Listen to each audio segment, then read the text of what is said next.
And kid, you got nothing to lose over the next 3.5 hours. Terrell Hunt tore his Achilles against URI in the opener. Eric Dungy last week suffered a concussion against Central Michigan. So for the second consecutive year, Syracuse already has 4 different players taking snaps at quarterback in regular season action. In the dome making a little bit of noise. LSU traveled well. And Zach, just breathe. In and out.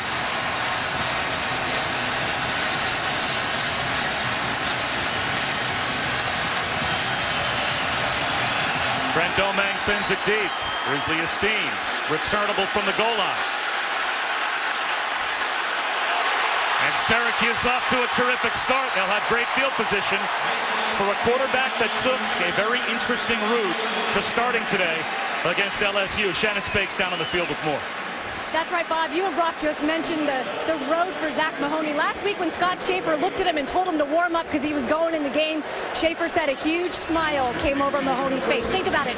9 months ago, he was at the College of DuPage. He sent an email to offensive coordinator Tim Lester pitching himself to the university. Well, Lester bought it. Since he's been here, Scott Schaefer said he's one of the hardest workers. In fact, some nights he'd see him putting in extra time and say, he does know he's the 5th string, right? Most recently, he ran the scout team as a quarterback, and it is the work ethic that had him earn this position here today. Well, they respect him. They think he's got a little bit of moxie, and on first down gives it to Devontae McFarland, maybe a half yard. As Devon Gottschall and Lewis Neal combine on the first tackle of the game for LSU. But the last time before today that Zach Mahoney started, he started against Lindenwood Belleville, an NAIA school. By the way, he didn't even start against their varsity. He started against their JV team. Now he's out there against LSU. Fantastic. Go make the most of your opportunity.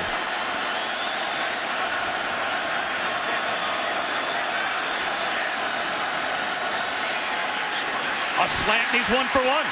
Steve Ishmael about 3 yards shy of a first down.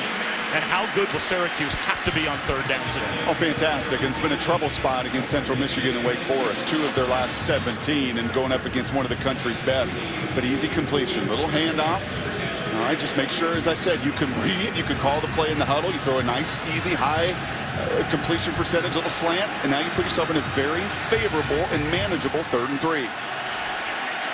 Just to pick up a first down against this defense on your opening possession would be huge.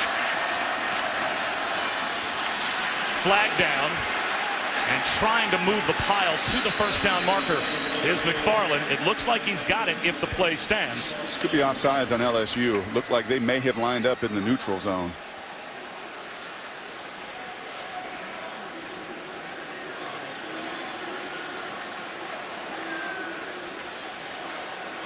Illegal formation, 5 players in the backfield, 5-yard penalty. Third down. That's Tom Ritter, our referee. Bad news for Scott Schaefer's team, as now they will be facing 3rd down and a long 7 close to 8. And those are the little bumps and the little hiccups. So you will see Syracuse a lot today play with 2 tight ends. They call one of them an H-back, a hybrid player. Oftentimes those guys in motion, lining up in the backfield. Maybe a veteran sees that receiver that's got to get up on the line of scrimmage in that moment. Unfortunately, a freshman is just trying to get the snap. Is just trying to function. The walk-on making a first start here. It's a critical error for Syracuse early. They'll go empty on 3rd and long. 4-man rush for LSU, and it gets there. Dodging the rush, though, is Mahoney. Trying to keep the play alive. He lost the football. A scramble for it, and it's 4th down. It is a recovery by Syracuse as Lewis Neal eventually tracked down Zach Mahoney, who got loose with the football. It's a different level of speed out there defensively than he's ever seen before. It sure is, and you have got to be so aware LSU is going to fly around sideline to sideline as well as anybody in this country defensively, and that was too bad because the initial protection and stepping up in the pocket, there was a completion to move the sticks on the outside, a little curl route outside. But unfortunately, Mahoney's eyes, the minute he's going to step up, it's going to look at the people around him. And that's a difficult injury there for LSU up front. That looks like Bauer, the defensive end. That's a thin group to begin with, Bob. You know, they count on Arden Key, the true freshman defensive end. And of any position group on this LSU team, that defensive end position still trying to learn a lot of their depth. So we'll step aside while Tashawn Bauer is being looked for Zach Mahoney throughout this afternoon. Deshaun Bauer being looked at over on the LSU sideline. Syracuse set to punt. Riley Dixon will kick it away, and it's Tre'Davious White back for the Tigers to receive. Papa Schusen here with Brock Hewitt and Shannon Spake. And it will be a learning curve for a young quarterback all afternoon. It sure will. We were just talking there, and you're 100% spot on about that clock. The quarterback clock that you hear so much about in a progression kind of read. And it was too bad there as he stepped up into the pocket. Mahoney's going to see that one tomorrow on tape. So he had a real opportunity to move the chains if I'd have just slowed my clock down a little bit. Riley Dixon with an NFL punt. Tre'Davious White fields it at the 2. And he gets bottled up. That's a mistake by the LSU return man.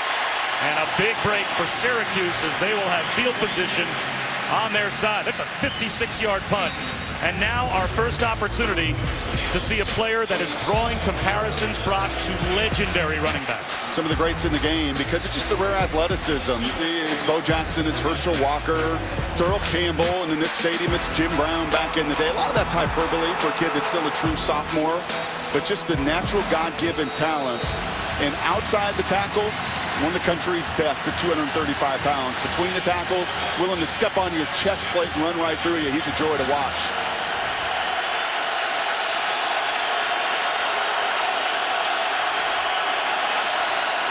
Here's his first carry, right up the gut. The pile moves for about 4 yards, and Shannon, he certainly has respect for the guys that wore 44 here for the Cuse. That's right, Bob. When he walked into the dome yesterday for walkthrough, his eyes immediately went to the northeast end zone. That's where Jim Brown's picture is located. He also sent this tweet out last night thanking Brown, Ernie Davis, Floyd Little, the guys who came before him. I asked him about the Heisman talk, and he told me, when I think about that, I just think about representing all of the guys who played this position before I did. He has his head screwed on exactly the way you would want for a superstar running back, or so it seems. Little end around to Traven Dural. And Dural gets bottled up short of the first down. So now it will be a third down, forced with a late flag thrown by the Syracuse defense.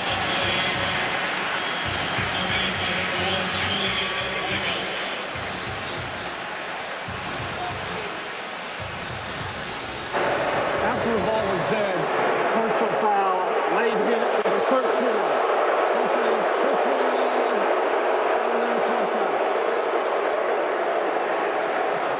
That is a killer of a penalty called against Ron Thompson.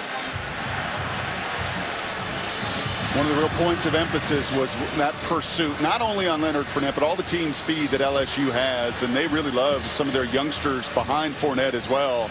And Syracuse has preached all week. Coach Schaefer's defensive coordinator, one of the good ones, Chuck Bola, you've got to get to the ball. You have got to play to the whistle. We have got to get so many hats there, making contact, making them know that we are going to bring the energy and bring the force. Not one guy, but multiple guys. That time, unfortunately, Thompson too late to the pile.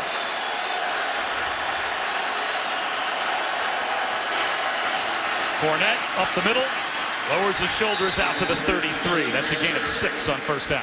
Margin for error slim for Syracuse today. They've got to win special teams. They did so on a beautiful punt. Have an opportunity to force a 3rd and 8, get LSU out of their strength and into a known passing situation. A foolish penalty doesn't, gets them outside of the 10-yard line. Syracuse cannot afford those kind of mistakes today.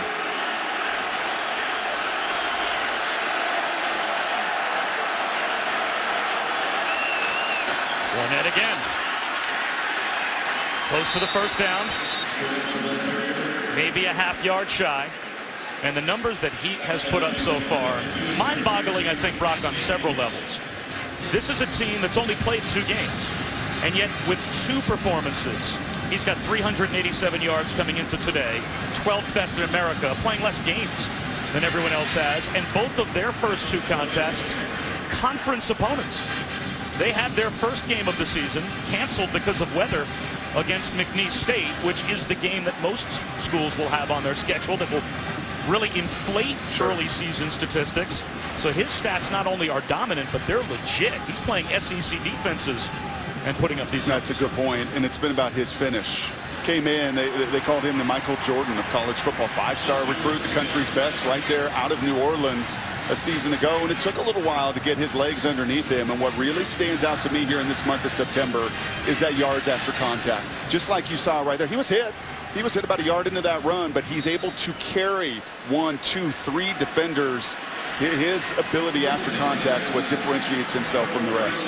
To that point, Syracuse is 3rd in FBS in rush defense, but they've played Rhode Island, Wake Forest, and Central Michigan. That's a far cry from Mississippi State and Auburn. Fournette again. Boy, it takes an army to bring him down, but eventually Syracuse does. Marquise Hodge was there first. Let's take a look at the impact players for Syracuse who has to play well. Got to be right up the middle. The strength of any defense, and I don't care what the sport is. They play good defense in basketball, right? In their zone defense in the middle of that zone. Same thing in baseball, no different in football today. Zaire Franklin is their captain as a sophomore. Their middle linebacker, he flies to the ball. And the kid they call Giant, Antoine Cordy, just 5'8", $175 at safety. Those two up the middle have to be stout. 5 plays, 5 runs for LSU so far. Play action, and it'll be another run. And it won't go far for Brandon Harris. That looked like a designed quarterback run, no gain. 3rd down, and at least 6, if not 7, as John Raymond and Marquise Hodge were there for the Orange. That's exactly right. That's going to be a little lead follow there by the quarterback. Brandon is a willing runner. I don't see a guy that wants to make a living running the football like a lot of dual threat quarterbacks. I think he knows his role. But this is the area I'd sure like to see growth in the LSU offense. And if Syracuse keeps it close today, 3rd downs just like this, they've got to get off the field.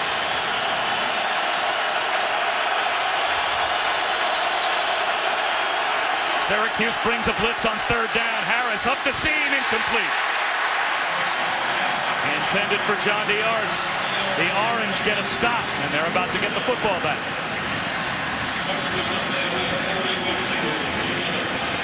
And that's one that you're going to circle for Brandon Harris. And I know a lot of LSU fans want to see some growth in this passing game. You get the protection you want. He has everything in front of him here. That's a ball that he has got to put on Diarce. Les Miles talking with Shannon before the game, said, I like where we're coming. We've had a good week of work. But if you're going to compete when it matters the most for these guys in November, the passing game's got to improve. Syracuse almost got there, and it's a shanked punt. Jamie Keene, at the very least, was bothered by the Syracuse rush and shanked it out of bounds near midfield. Syracuse will have the football at their own 47-yard line. That is a 13-yard punt. It's almost becoming right out of getting field position. Take a shot in this possession. Zach Mahoney underneath, and a diving attempt incomplete, intended for Ben Lewis. It'll be 2nd down and 10.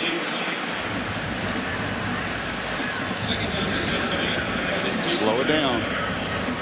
I love the call from offensive coordinator Tim Lester, and you could feel some of the confidence they had as a staff. They know the position they're in. They got beat up at this position last year and just want to put Mahoney in a comfortable spot. Now you're going to get him out in a little bit of a wildcat look. It's the true freshman Jordan Fredericks lining up to take the wildcat snap, something that Syracuse has not shown so far this season. And it's a dive for about a yard. So now it will be 3rd down and long as Arden Key in there for Deshaun Bauer now for LSU made the stop. Let's head down to Shannon. Well, they brought Bauer off into the back area on crutches. He was favoring that left leg. They do have an x-ray facility here on site, so they brought him back to take some x-rays. We'll certainly update you as soon as the team tells me anything. It's a pretty good replacement when you've got a freshman at 6'6", 231 coming off the edge. See if Arden Key tees off here. 3rd down and 8. Mahoney, long throw to the sideline. Short hops it. He had Ben Lewis trying to turn out. Ben Lewis had position. But it will be 3 downs and out for Syracuse, missing a chance with great field position. You sure do, and that's where, as a staff, you've got to keep your patience here, and Scott Schaefer is going to tell him, well, just continue to relax. That's now 3 occasions, 3 different pass plays when they look at this tomorrow, and he's going to see a minus on his grade sheet. It's going to be a level of disappointment that you can do this, kid. I know you are a walk-on, but just step into these throws and execute the basics. Isn't that even just a mild positive for Syracuse, that there are plays to be made? And what once he settles down, maybe he makes some. That's exactly right. You're not looking at the tightest of man coverage and an impossible window to throw to. No, three very doable completions. This time a fair catch called for inside the 10-yard line by Tre'Davious White. So we'll step aside. Syracuse flips the field, but we're still scoreless. On ABC and streaming live on Watch ESPN.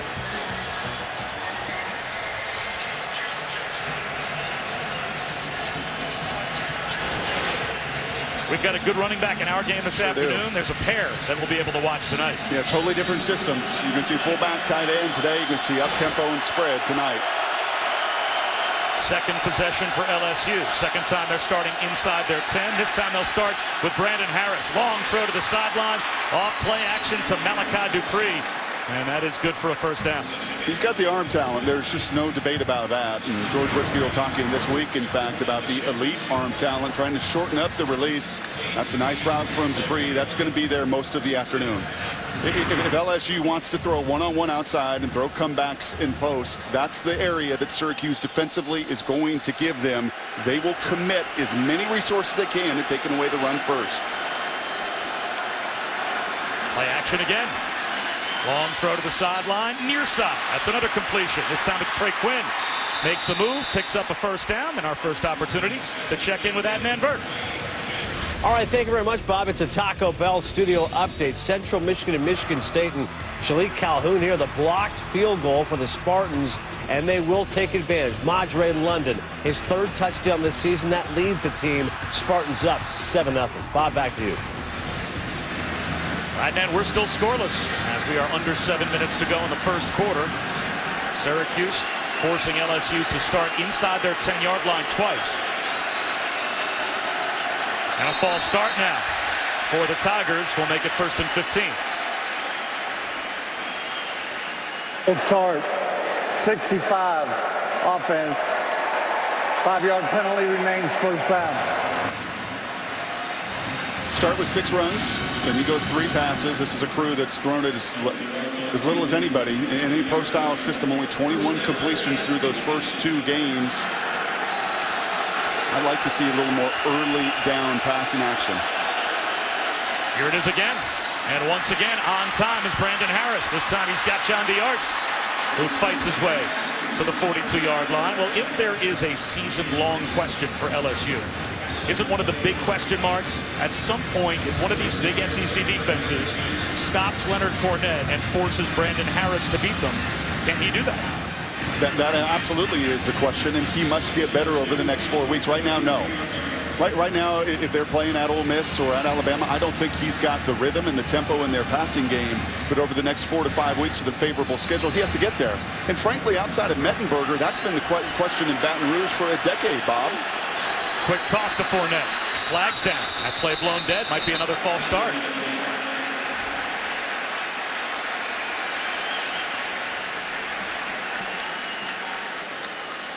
False start, offense, 5-yard penalty, remains 2nd down.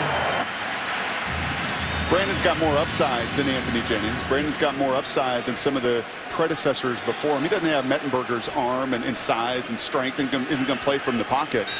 But the hope and the wish for Cam Cameron in this offensive group is to continue to be a run first. That's how this team is built, with tight ends and fullbacks and big powerful line, a center that's going to be a first-rounder in the NFL, and bring that passing game along. And today, some favorable matchups on the perimeter to do just that. Play action again. Here comes the pressure. Harris tries to keep the play alive, flips it back to Fournette, and he's down the sideline. What a play by Brandon Harris. Got it to his best player and somehow avoided a sack. And in the red zone is LSU.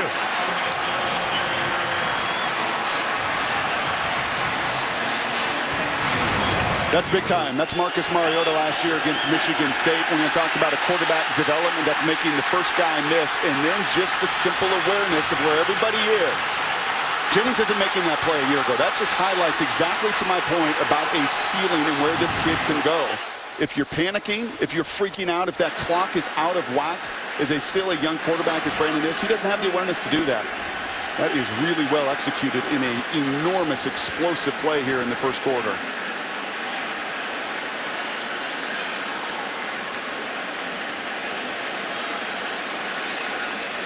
Well, they are going to go up to the replay booth to see if perhaps Brandon Harris was down before he flipped the ball to Fournette.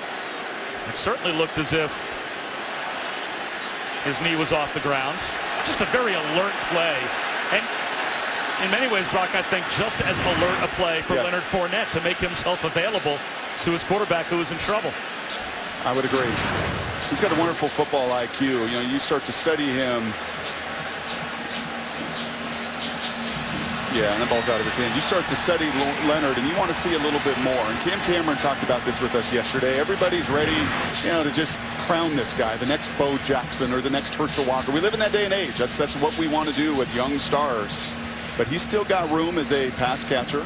He still has room in his pass protection to be one of those elite running backs. Still a to review, the ruling on the field is confirmed. First down. The plays like that help. And a lot of NFL scouts chatting with him this morning over coffee. You know, no team has more NFL players unless it's LSU Tigers. Over 40 of them on active rosters right now in the NFL. This kid will be there one day. Lots of these Tigers will. But that's a wonderful, as you said, awareness of the situation. And now Darrell Williams in as the I-back. Just that close to Syracuse, making a negative play happen defensively to LSU having first down in the red zone. Quick toss. Williams bounces it outside. Tries to keep the play alive and is brought down after a gain of about 2. Chauncey Sism finally finished him off. You see with Syracuse so far today, they've had the right guys in the right spot, and that's another injury. It was Bauer on the other side. That's Gerald Hawkins, the left tackle we saw with the false start earlier.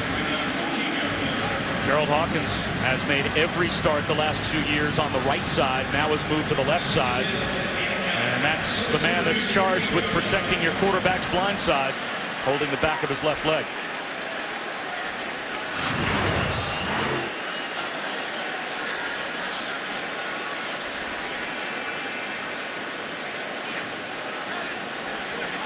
Looks like that hamstring, after his helmet popped off, grabbed him.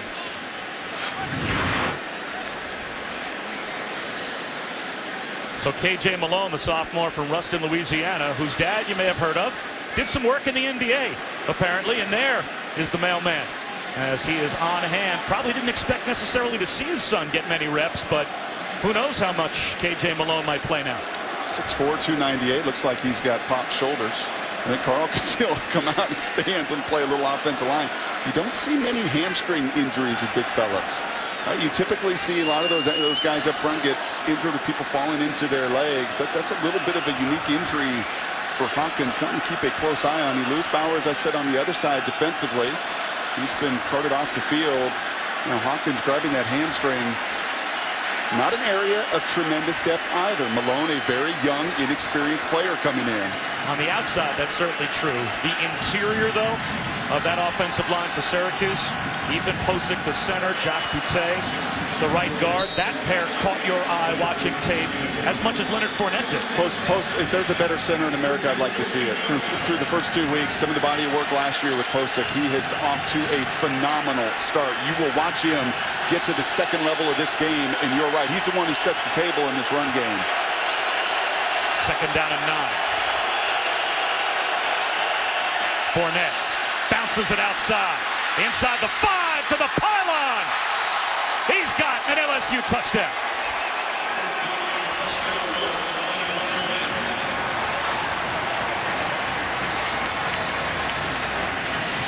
Simply too fast. You've got 2 orange defenders there. They have been in the right spot so far today.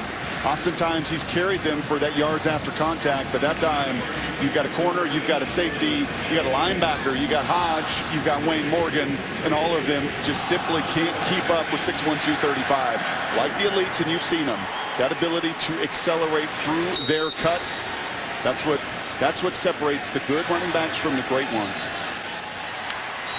The only running back in FBS with more yards gained outside the tackles than Leonard Fournette, Dalvin Cook at Florida State. That's 230 pounds turning the corner to give LSU the lead.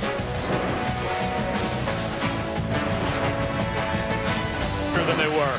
short time ago. They had LSU backed up twice. The second Bayou Bengal drive results in 7. An alert play by Leonard Fournette off a pitch from Brandon Harris, avoiding a sack, was the big play to get LSU in the red zone, and Fournette finishes the drive off with his 7th rushing touchdown through less than 2.5 games. The best in America. Bob Wischusen with Brock Hewart, Shannon Spake down on the field, and now the pressure shifts back to that Syracuse offense. Can they produce without field position on their side if they're not able to rip off a return here? And this team had a wonderful return to begin this game, but you've got to get a first down. You have got to just settle things down as an offense. 2 possessions, 2 3-and-outs. Returnable again for Brisley Esteem inside the 5. Gets outside. Pretty good return for the 27-yard line as we go back to Adnan. All right, thanks very much, Bob. BYU and Michigan, both 2-1. Jake Rudock, check out this catch by Amara Darboh. He just became a U.S. citizen on Thursday, and that's a way to celebrate. 21-yard catch. Rudock would punch it in as Michigan leads at 7-0. Currently on ABC. Bob? Same score here, Adnan, as LSU has the early lead over Syracuse.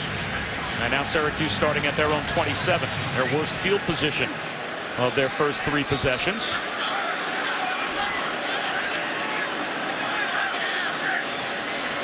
A straight handoff to McFarland to the 30-yard line for 3. And that's a win. That's not going backwards. That's not a negative play. It's gonna, if you can get 3 yards on early downs, you give yourself an opportunity to stay on schedule.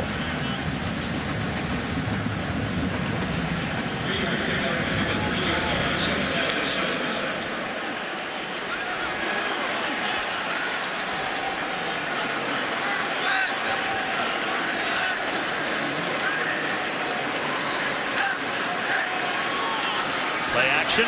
They want to set up the screen. It's deflected. And it falls incomplete. A break for Syracuse. Lewis Neal tipped it. It'll be 3rd down and 7. And there you just see reflective of some of the team speed. That ball is in the air, and you see 6 Tigers just searching after it. I'll tell you one thing. If I'm Mr. Mahoney, or if I'm coaching him, I tell him, hey, look out there at number 2, Tolliver. Look out there at number 49. You know what they are? They're 18-year-olds as well. You're not the only one going through this as a young player. LSU on the other side playing true freshmen of their own. Trying to settle down. These 3rd down situations, the throws have been there to be made. 4-man rush. No time for Zach Mahoney. The pocket collapses again. Arden Key, the freshman, got there, and he had help from Greg Gilmore. He's a good one. We have seen some of these. He reminds me of Josh Sweat down at Florida State, another 5-star recruit, 6'6", 230 pounds, coming out of high school, but understanding some of the leverage. And Ed Orgeron done such a nice job with this defensive line. Another new coach that has come in, really taught those guys to get off the ball, use their hands. There's a good look at Ed. Not just a wonderful recruiter. He loves teaching the technique on the D-line, and he's got his youngsters playing well. Last season, all season, this LSU defense only had 19 sacks. That was 101st in FBS. Well, they got 5 sacks last week against Auburn, and they picked one up here. White on the fair catch. Field position now on LSU's side. All right, now if you're Syracuse, what do you have to turn to try and get this game flipped around? It's danger time right now. You can't go down 14 points. So some of your young leaders defensively, you have to make that first tackle, and it's got to go backwards or stop. Too many times already here early, you're seeing Fournette push the pile. You've got to find a way to have some stopping power is what scouts see and what they want to see, and you got to get a 3-and-out here if you're the Qs. And have you seen from LSU, at least early, the evidence that they're not really affected intensity-wise by the road game, 11 a.m. start, not playing against an SEC opponent like they did the first 2 weeks? Nothing like an explosive play to turn things around. Nothing like your best player, Fournette, getting involved on a broken play and just flipping the field and flipping the emotion. Brandon Harris off play action. This time he can't get away from the blitz. Antoine Carty comes through, and that's a big negative play, and making sure to get him on the ground. Carty gets the sack. That's his second of the year. And that's the other way of doing it, besides the stopping power, is obviously to turn up the pressure. You bring in your 2 impact players on a Mike Strong safety blitz, and you can see Brandon not having an awareness for it. That time you'd like to see, and you see NFL guys do it all the time, reestablish that protection, set the protection to pick up that blitz. That's well designed by Bola, and exactly what this crowd needed as they come back to life.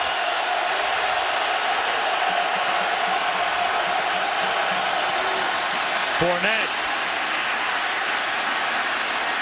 He is hard to bring down.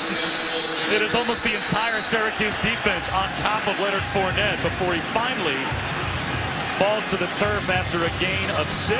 Still in all, though, 3rd down and a mile for LSU. 3rd down and 15. And you're seeing a little bit of tempo here, trying to keep that Syracuse defense from subbing. They're still able to get their guys on and off the field. Trying to get to a 7-man protection and throw those one-on-one routes to the outside.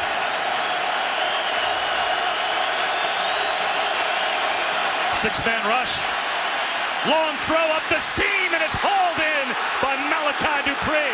But now they'll say he did not complete the catch all the way to the turf. Incomplete. And Dupree is hurt.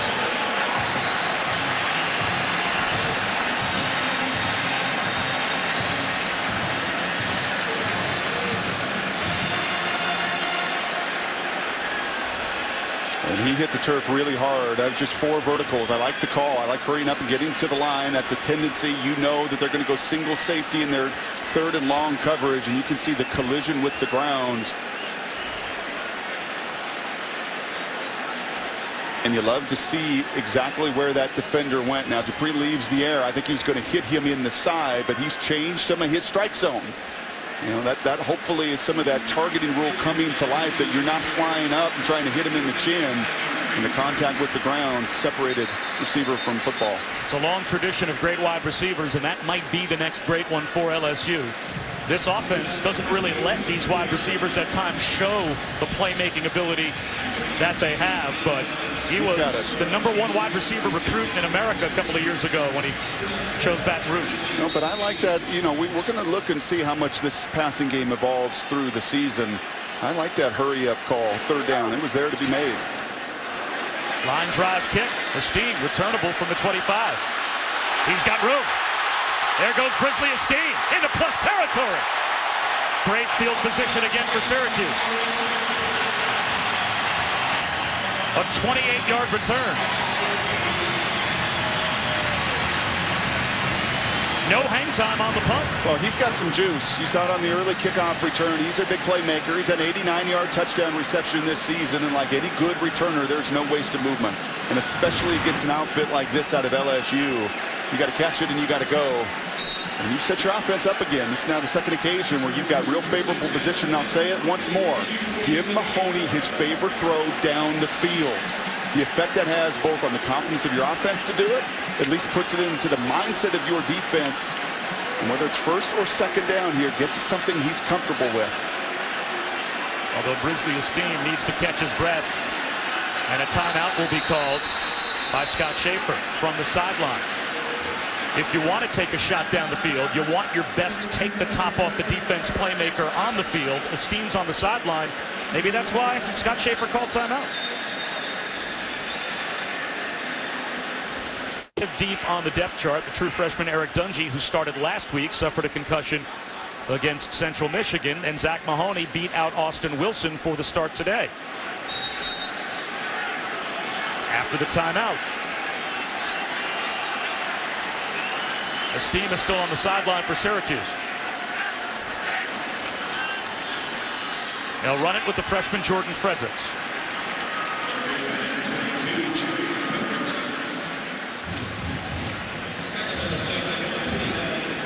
We'll see if that takes us to the end of the 1st quarter, or if Syracuse will try to get another playoff on 2nd down and 8.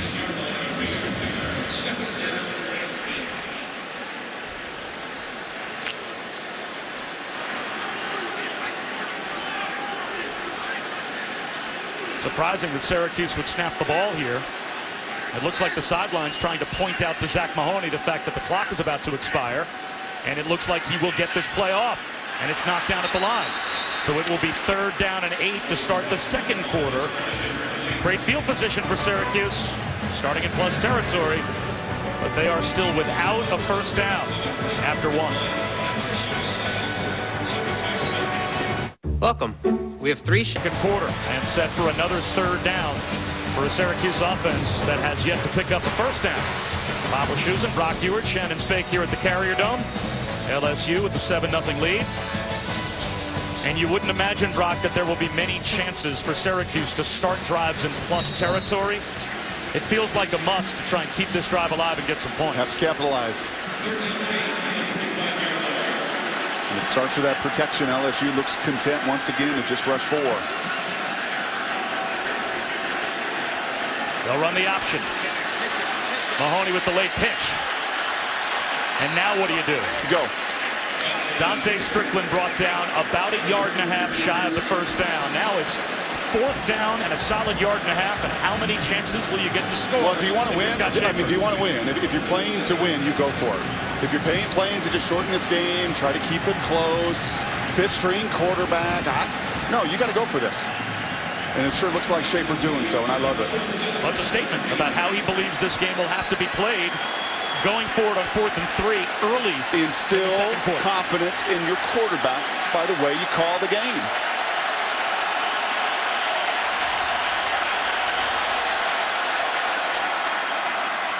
A ball fake and a dirted throw from Zach Mahoney. Threw it right at the ankles of Dante Strickland, and it's a turnover on downs for Syracuse.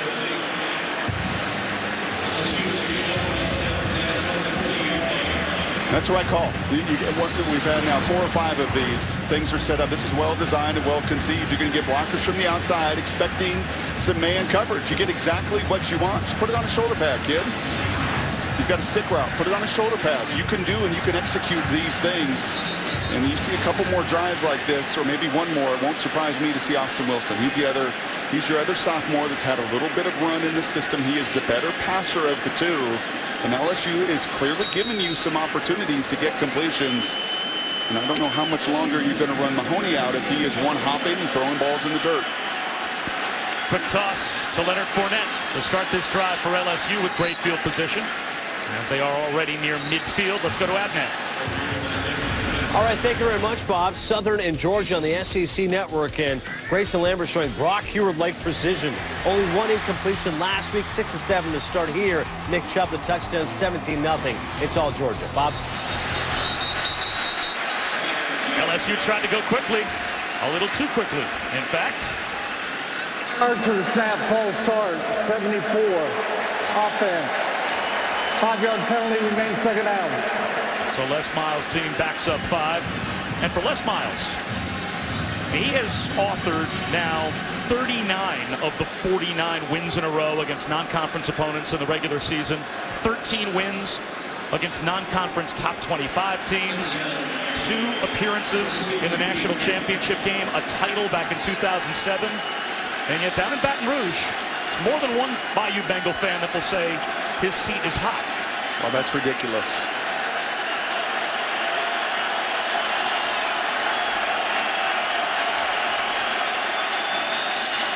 And off to the freshman Nick Brossette. He's about 2 yards shy of the first down. And the key today, Scott Schaefer told us, he used this phrase, we have to be all over the camera club. About 7.5 guys around the football when they play winning football through the years here. And this is something Scott has done as a defensive coordinator in his years. And you can see today tremendous effort early. The offense has been porous.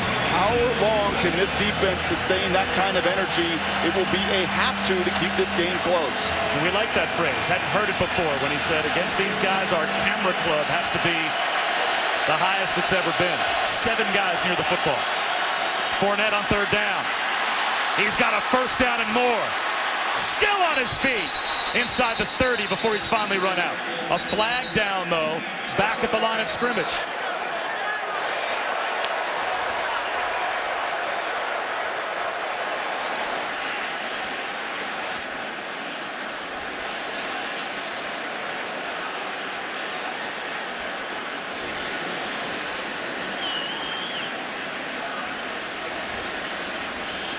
during the run, holding, number 81, offense, 10-yard penalty, replay third down.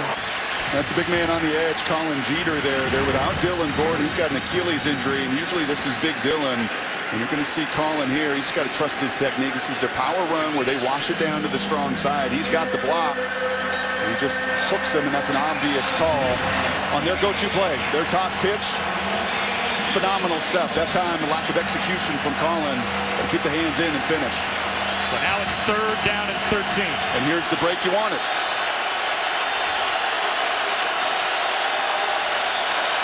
Three-man rush. Harris under pressure. He'll be sacked. The ball's out. Ron Thompson got the sack, and I'm not sure he realized the football was out. Gerald Hawkins was able to jump on top of it and recover for LSU.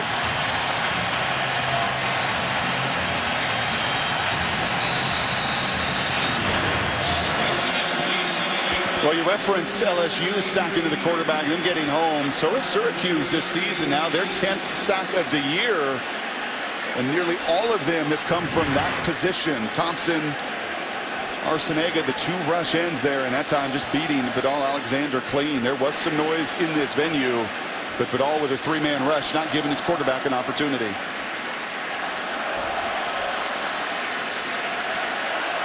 Ted Taylor, backup linebacker for Syracuse, having to be helped off the field. 4 offensive penalties against LSU. That holding penalty, obviously a big one, as it gave Syracuse another chance to get a third down stop, and they got the sack of Brandon Harris and almost a takeaway. Got to win in special teams. When you're playing a superior, talented team, and LSU, based on our FPI, our Football Power Index, second best team in America with what they've done in this month of September. You've got to hope that they stumble and bumble a little bit, and there have been a couple critical penalties from LSU. You got to continue to win this phase to set up some field position, as this team does and has done already in 2 occasions.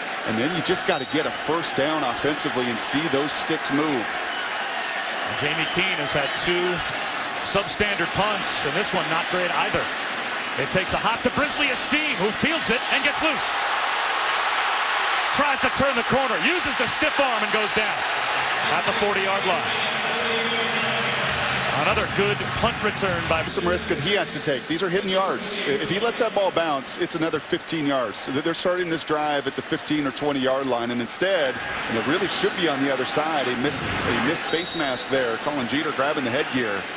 But average starting field position to 41 because of special teams so far this morning. Zach Mahoney, this time a strike. And a well-thrown ball to Brisley Esteem to midfield, close to a first down. They're about a foot away from moving a chains for the first time on offense. Would not surprise me during this last break that Tim Lester gets on the phone from the booth and says, Zach, I've given you 4 possessions. You're going to get 1 more, or we're going to go another way here. Much like their practice week started really slow as they go again to their Wildcat. Well, they gave them a favorable spot, put the ball right on the 50-yard line. So that is a first down for Syracuse. And now they'll go Wildcat with Fredericks.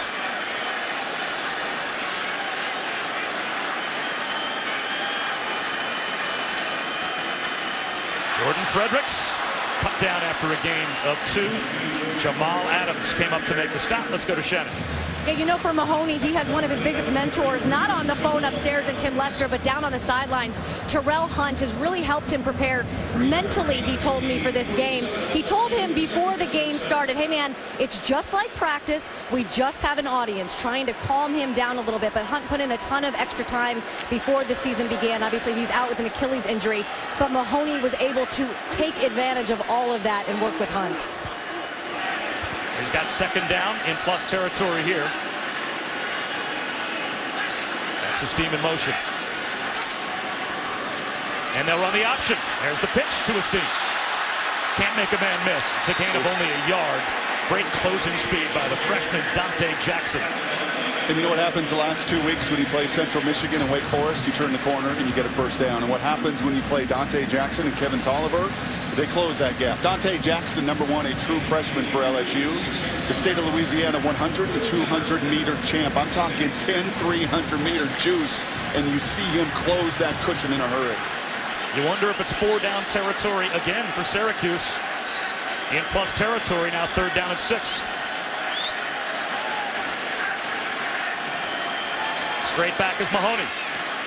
Contested right at the 1st down marker, and a catch by the tight end Josh Paris. It will be 4th down and 1. You pose the question, it depends what happens on 3rd and 6, because if it goes backwards, yeah, you probably don't, but on a 4th and 1 occasion, good. I love it. I love that. Scott Schaefer knows what's at stake in this game. He knows the odds he's against. He's not going to be able to play just a clean game and win it. He's got to play a superb game, which they're doing in special teams. And then he's got to get just enough offense to take advantage of field position, Bob, like this. Wildcat. Jordan Fredericks lines up for the direct snap, the true freshman on 4th and 1. He's got the 1st down and more. Bounce it to the outside, to the 31-yard line.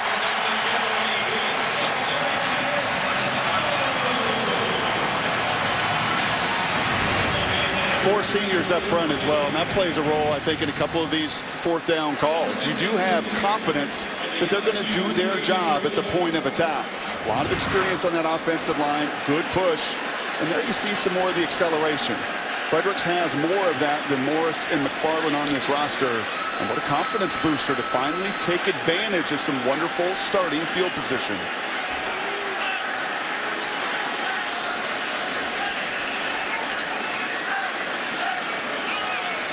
Option toss to George Morris. Nothing there. Again, it's Jamal Adams coming through to make the stop, and NFL Insiders and Sunday NFL Countdown will start your day. First with the Insiders team for all the latest headlines and breaking news. And it's the Countdown crew inside the storylines as only they can. NFL Insiders and Sunday NFL Countdown. Meet the new NFL Sunday morning tomorrow, starting at 10 a.m. on ESPN. You know what all the intellectual capital of that crew would tell you? Hey, stop running the option against these guys, okay? Your team speed getting out on the edge and perimeter is not going to be effective. I love the thought, but that's probably one you're not going to see too much more this afternoon. Esteem down the sideline, trying to run under a ball that's got way too much air under it from Mahoney. He threw that about 5 yards out of bounds. Now it's 3rd down and 12, and now you start to wonder if you're just trying to get in field goal range to get some points on the board, or are you taking a chance trying to pick up a first down? This is the advantage the NFL game has, and when you were a young player, there would be a friendly reminder from an offensive coordinator. Here's the call. Just reminds you not to think of the negative or put the negative in your thought pattern, but just make sure you get the ball out of your hands. You have got to avoid a negative play here as much as anything and give yourself an opportunity. You're within the range of Cole Murphy right now, and the call may dictate that. And they're going to run it with George Morris, and he gets the field goal potential that much more real estate, as Cole Murphy's career long is 50 yards. And this will put him obviously well inside of 50.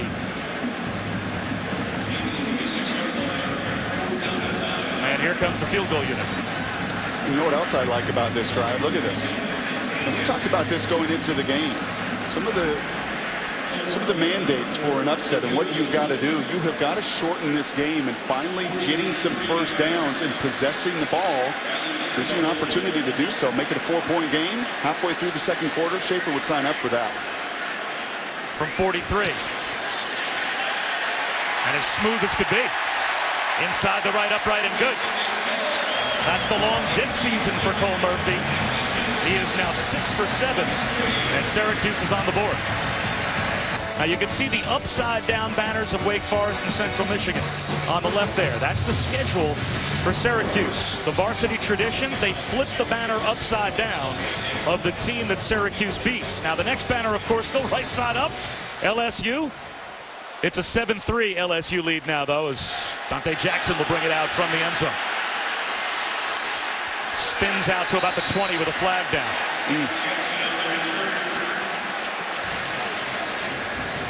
That field position. During the return, illegal block in the back, number 24, receiving team.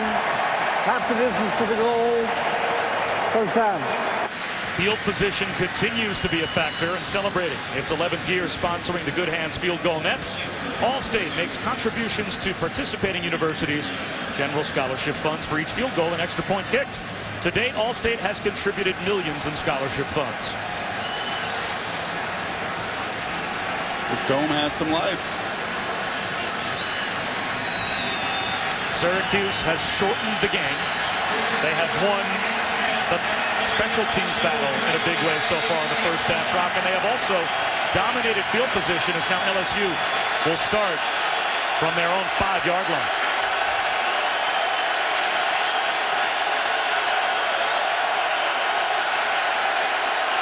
Leonard Fournette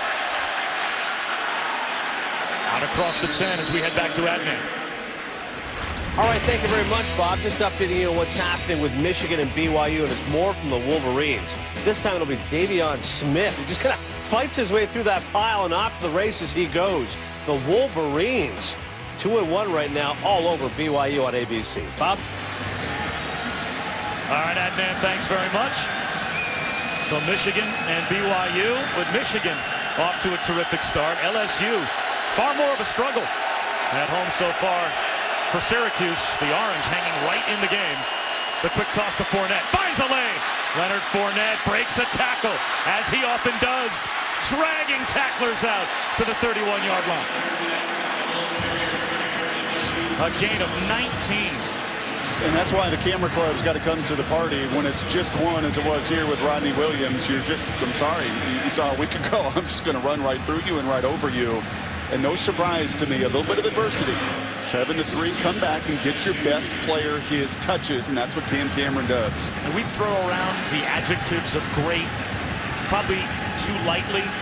He's already close to 120 yards rushing, but when you talk about the Bo Jackson or Herschel Walker comparisons, that's where it comes from. Now it's Darius Geis, who's a pretty spunky freshman in his own right, as he is bottled up. A short gain on first down. Just watching that one run reminds me of chatting with the Seahawks general manager John Schneider before this last draft, and he said you talk to a lot of these kids in college football. You know who they all point to now? Marshawn Lynch. Oh, who do you tailor your game after? Marshawn Lynch. Todd Gurley last year. I'm the next Marshawn Lynch. This guy's the next Marshawn Lynch. Like in the GM, it's nice for these kids to say it and kind of chuckle at a lot of them. This guy is the real deal with that level of physicality.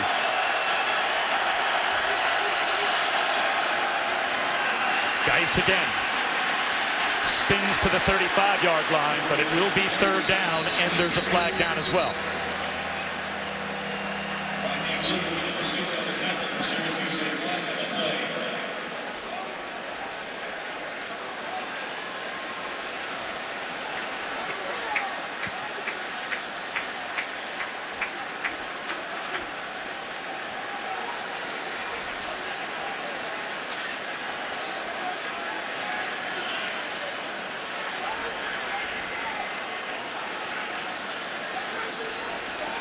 During the run, holding, number 77, offense, 10-yard penalty, remains. Posick doesn't like the call. He is right in the middle of your screen. He's a big center at 6'6", and it's just that bottom hand. Once those hands get outside the frame, and we saw that earlier with Colin Jeter, the minute you get into the midsection and you get outside, you are going to draw that holding call, and another critical negative play for the Tigers. Sixth penalty against LSU, 5 on the offensive side. Four-man rush and a bomb down the sideline. Doral has it off his fingertips. And incomplete. Pretty good coverage from Corey Winfield. It will be third down and long after we ask you our Aflac trivia question. What is the only college football stadium named after a Heisman winner? We'll let you ponder that. Third down and close to 17. That's a big Ernie Davis Legends Field. That's a big drop by Doral, and just listen to the folks here that are so desperate for a marquee win.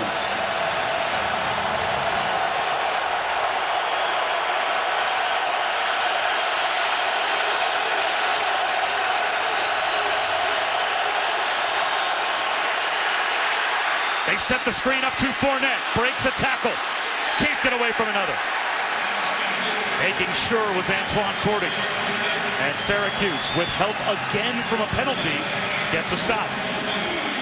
Hidden yards, special teams, negative plays, limiting the big explosive plays. It's a huge drop by Doral. You can't throw it any better if you're Brandon Harris. Posick, one of your best players, gets called and hands outside the frame. This is why this game is 7-3 as we're nearing halftime.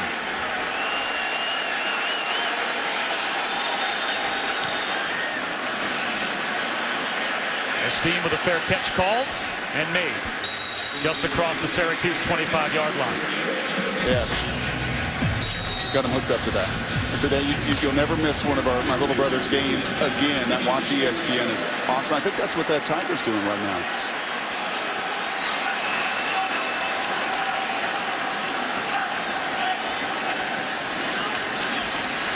Right up the middle on first down goes George Morris for about 5 yards. That's probably exactly what you're hoping for if you're Tim Lester, as you go to the heart of that LSU defense and pick up 5. Well, that's what you have to do, because the outside pitch, we have seen it on a couple different occasions, that gets swallowed up with the team speed. First-year defensive coordinator Kevin Steele said that's where we have got to be the most stout. I think he's very confident, as he should be, in this matchup on the perimeter. But still some of the inexperience, some of that youth between the tackles that have got to hold that if you're a Tiger fan to less than 5 on first down.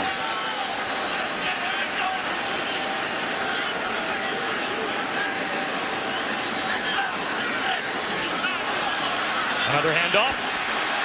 And breaking tackles this time is George Morris. And that is good for a Syracuse first down.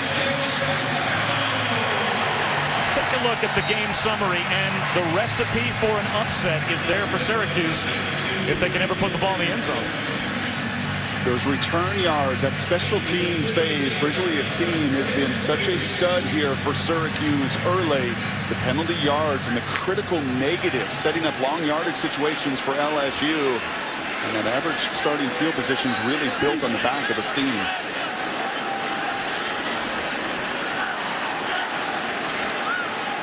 Reverse to Esteem. Hit from behind, but close to a first down. That's a gain of 9.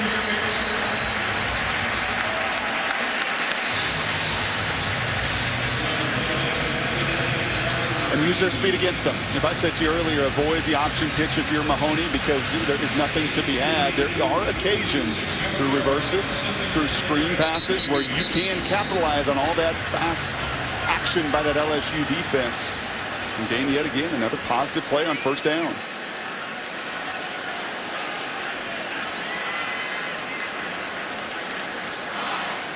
Ivan Foy, the left tackle, has his helmet off, and it looks like the officials stopped play as he is down on one knee. It looks like they observed that he was shaken up and now have called the Syracuse trainers out.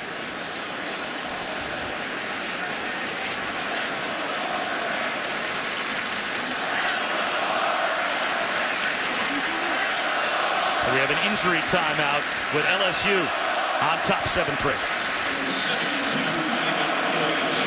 You've never had a burger made like Applebee's genuine, handcrafted, freshly ground, seared, flavor bombed. What's the only college football stadium named after a Heisman winner? Iowa, Kinnick Stadium, named after Niall Kinnick, who won the Heisman back in 1939. Had a game real similar to Fournette. I studied some of his tape, kind of get ready for this one. It's a little bit of a misleading question because we are playing here, as you can see, on Ernie Davis Legends Field. But this is the Carrier Dome. Screen set up and again underthrown by Zach Mahoney. Now it will be 3rd down and 1.5 yards, and that stops the clock with 2:10 to go before halftime. And Brock, how vital is it if you're Syracuse just to pick up a first down here, take more time off the clock? Yep. You have to kick the ball back to LSU. That's You're right. leaving them some time. And this has been your Achilles heel over the last 3 weeks. And that was against Central Michigan and Wake Forest, your 3rd down productivity. And Mr. Mahoney's got to lighten up on the grip a little bit. Right now it's like that 3-foot putt that he is just not finishing at the end on a gimme. They'll run it with George Morris, and he has a vital Syracuse first down across the 50, a gain of 5. Let's check in with that next. All right, Bob, thank you very much. Coming up on the Lexus Halftime Report, forget about bend it like Beckham. How about catch it like Beckham, along with the Saturday slate? Also, since half of our company went to Syracuse, they're all going to be riveted to see what Les Miles has to say at the halftime, because Orange right now are hanging around, and also Georgia right now just banging away against Southern. All that more coming up in the Lexus Halftime Report. Just wait until Galloway talks. All right, man, he makes a good point. Half our rating today is our company. They all went to Syracuse. 1st and 10 in plus territory. Zach Mahoney looking for a bomb down the left sideline. The flag comes out.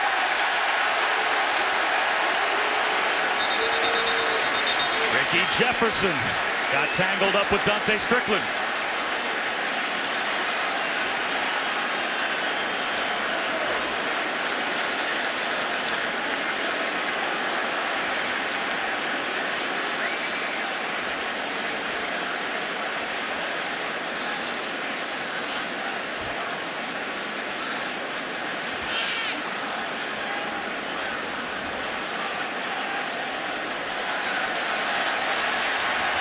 Interference, defense number 29. The ball will be placed at the spot of the foul. First down. I really like some of the concepts we have seen. You're trying to get your fastest skill player on their safety, and Jefferson's in perfect coverage. Just got to trust himself a little bit more in that moment. And Mahoney and the Orange taking advantage once again of a critical penalty. Direct snap to Fredericks. Pretty good to turn nothing into something. He ends up with 6 yards. The penetration was there for Arden Key, the freshman defensive end, but he couldn't make the tackle. And how big was that 3rd and 2 conversion? Well, look at this. You now have every opportunity to hold this ball to halftime. And at a minimum right now, you don't go backwards. You feel like it's 7-6. Only everything to gain here over the final 60 seconds. Under a minute to go. Syracuse still with 2 timeouts. Again, they line up with the true freshman Jordan Fredericks in the Wildcat. Bobbles the snap. Now it will be 3rd down. They did go backwards about 2 yards. And a timeout call from Syracuse on the sideline with 44 seconds to go in the first half. Vital sequence for Scott Schaefer's team when we come back.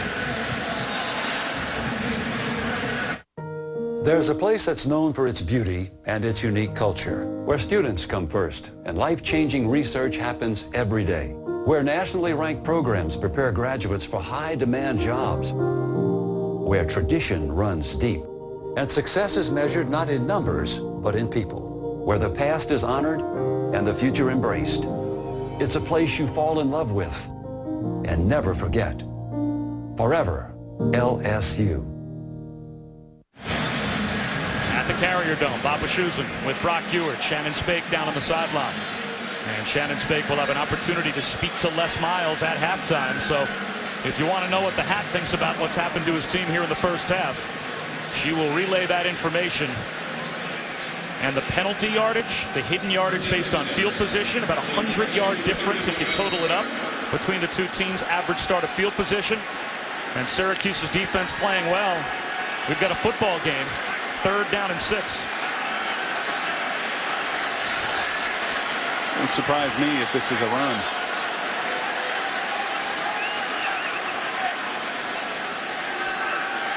Screen. This time it's there. And using the stiff arm and getting out of bounds is Ben Lewis. That stops the clock. Well short of the first down, but it does improve the field goal position for Syracuse by a few yards.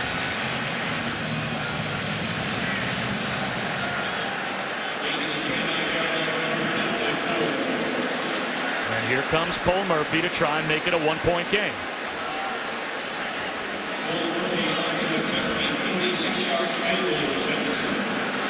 Check that Riley Dixon. From 46 yards away. It's a fake. There goes Dixon. Hurdles a man. How about that? First down, Syracuse.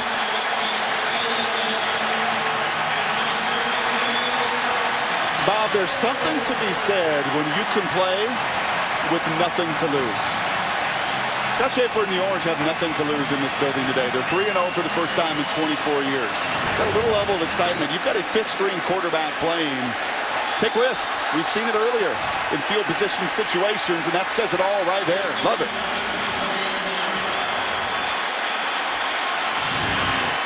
The tell was Riley Dixon, the punter, was in there as the place kicker.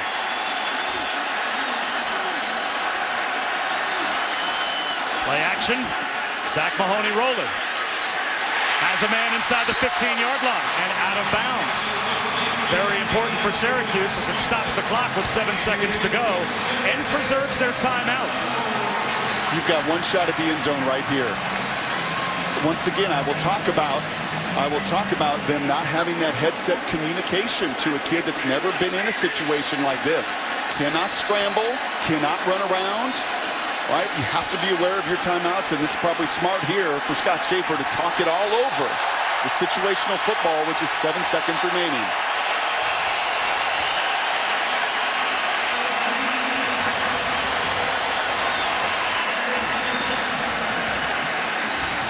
What I want to go to a steam right here, or I want to go to my big kid Custis that got a 7-yard touchdown a week ago. Good.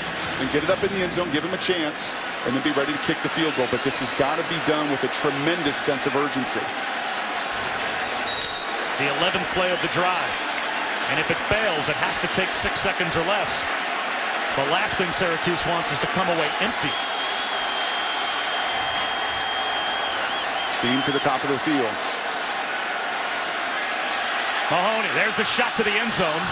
And that's okay if you're Syracuse, as now you can kick the field goal with 3 seconds on the clock and make it a 1-point game at halftime.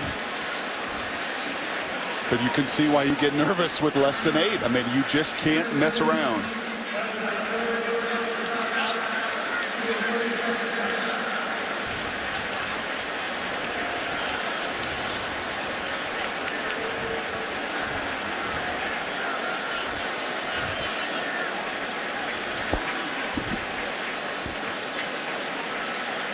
Well, field goal opportunity coming for Syracuse. Now, should they make it? And it's 7-6 at halftime.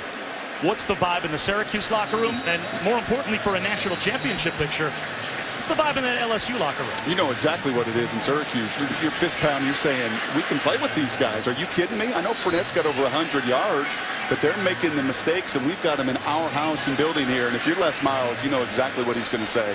I think he called either you babe or me babe yesterday. Hey babe, we're going to run it. I'm not going to panic. We're going to take care of these penalties, and we're going to get this thing squared away in the second half. Here's Cole Murphy from 31.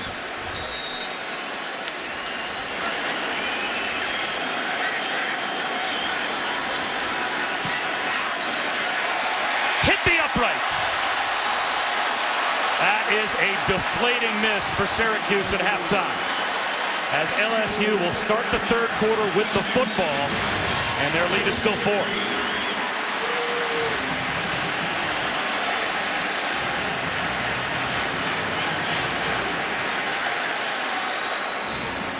Syracuse puts a scare into LSU so far in the first half, but it could have been a 1-point game. Back to the studio with Adnan, Danny, and Joey. The Lexus halftime report. The difference was stark when he touched the ball and when the rest of his group tried to run it. He should set up the play action. That is the next component that I would like to see grow in this passing game for LSU, and it should be there. As dominant as he is, as committed as Syracuse has been in that first half, with defenders, with corner blitzes, with safety blitzes, you got to run it and you got to play pass, and those have got to be the 2 elements here for LSU in the final 30 minutes.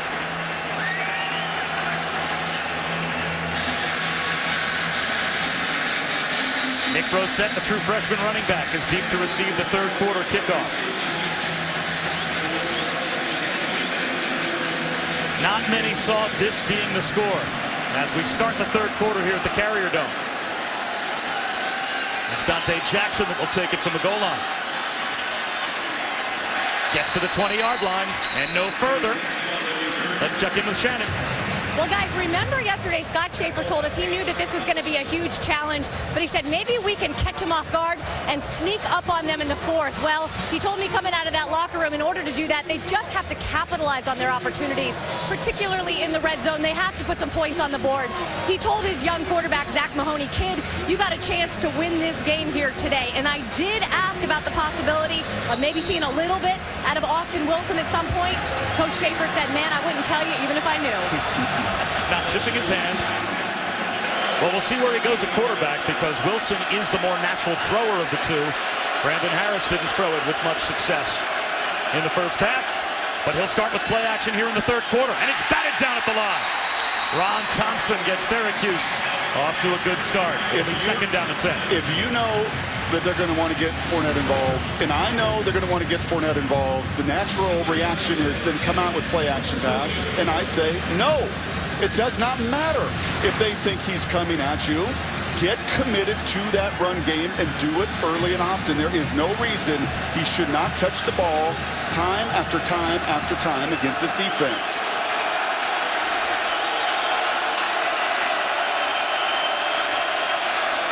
Here he is on second and 10. Stumbles, and that was the only thing that kept him from picking up a first down. It will be third down and 5. 0 for 4 in the first half, and too many of them were the third and extra long variety because of negative plays, because of penalties. This is an awfully big third and 5, and the hometown fans, they know it.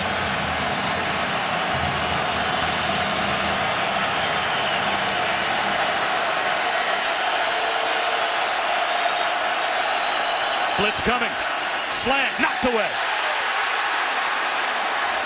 Check that. They're going to say it as a reception on the bobble by Dupree.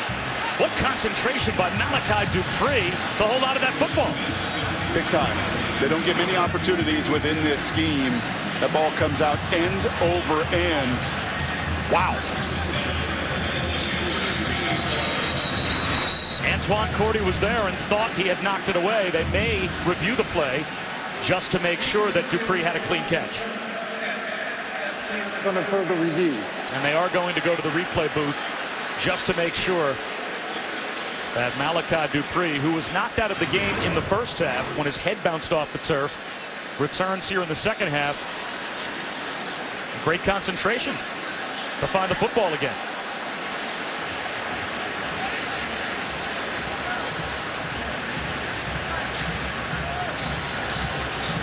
That's two pretty fortunate plays for LSU, and Coach Schaefer also recognized that in talking to Shannon coming out of halftime.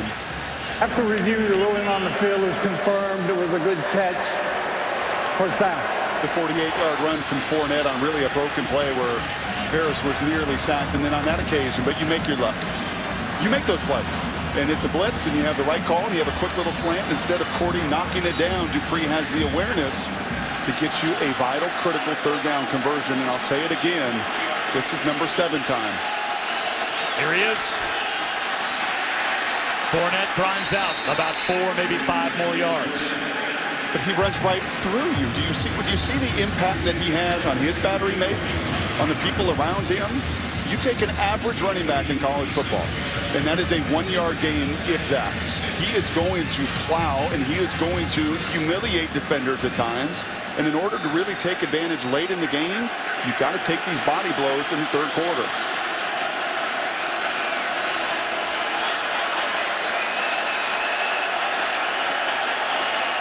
Here he is again, looking for a cutback lane. Gang tackle. Well, there's the camera crew showing up for that Syracuse defense. It'll be third down and 4 after we check in with Shannon. Well, Bob, Brock, you guys talked about some of those blows at Leonard Fournette, and you see a player down there on the field for LSU. But Leonard Fournette getting some of those body blows, I asked him how much he thinks about that. And he said, I don't think about it. I expect it. I'm a running back. But he told me his approach is to be the aggressor. Hit before he gets hit. What do you think about that, Brock? It's exactly what his game is. And when you're 6'1", 235 pounds, and you're built differently than everybody else, you impact it on both sides of the ball when you have that attitude.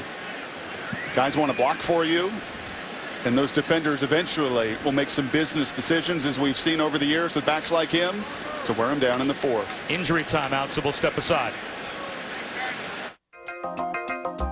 A pitcher who can paint the corners is known as a... Two players off the field, one for either side. Backup guard William Clapp looked like he was cramping up, as was Antoine Cordy, the starting strong safety for Syracuse. So 3rd down and 4 with 2 players off the field for their respective sides. That's the true freshman, Maya Tahuma, back in at guard for LSU. Yeah, press man-to-man look defensively. Syracuse jumps. Looks like they got back.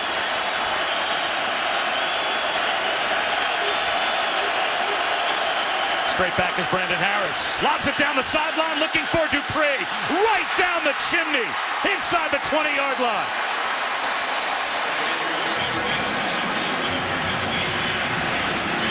Once again, well designed and well conceived there by Cam Cameron, expecting some man-to-man coverage. So what do you want to do? You want to run that inside fade route and give Doral there and Dupree plenty of room between those two. That's what Syracuse is going to have to give up today. The way that they're going to defend, they are going to play one-on-one on the outside and say, beat us. Brandon Harris, your passing game, beat us. Did not do so in the first half at all. And that time, an enormous explosive play into the red zone, and it's Fournette time. It is indeed. Syracuse gang tackles once again after a gain of 3. Paris Bennett, the Sam linebacker, was there first. Yeah, these 2 linebackers are doing a really nice job. That's Franklin, that's Bennett.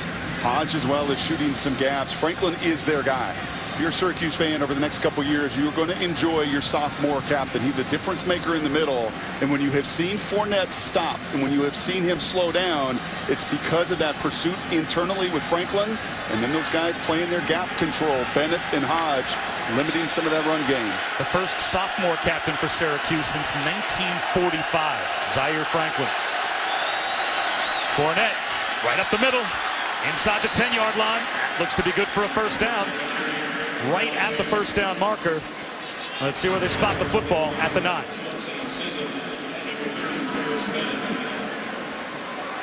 Just covers it up. He knows that contact is coming, but his shoulder pads are A, always lower, and then B, forceful in the direction he wants it to be. And I have not seen a hit yet this season where he has been stopped or goes backwards.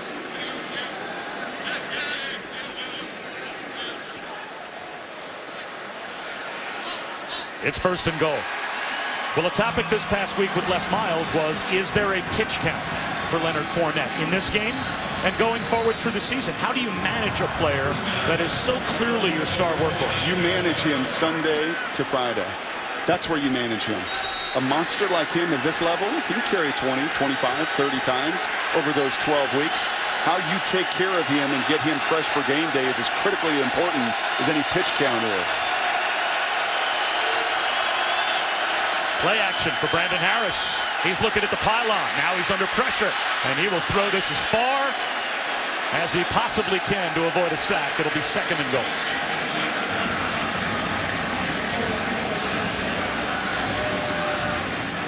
Put some pressure on your 2nd and 3rd down call when you take that kind of risk. That was a one-man route. You're going to max protect with everybody else. And the one thing Syracuse has done here defensively that Scott Schaefer was proud of at halftime and talking to Shannon is their guys are going to fight and they're going to be in the right spot. Now, will they get run over at times? Yes. Will they miss some tackles? Absolutely. But that play indicative of being in the right spot and playing the technique as coached. Corral in motion. Quarterback keeper. Harris brought down. Well, that's back-to-back plays, Brock. Inside the 10-yard line, 1st and goal, and Leonard Fournette didn't touch the football. Now it's 3rd down and goal from the 7. That's not my business plan.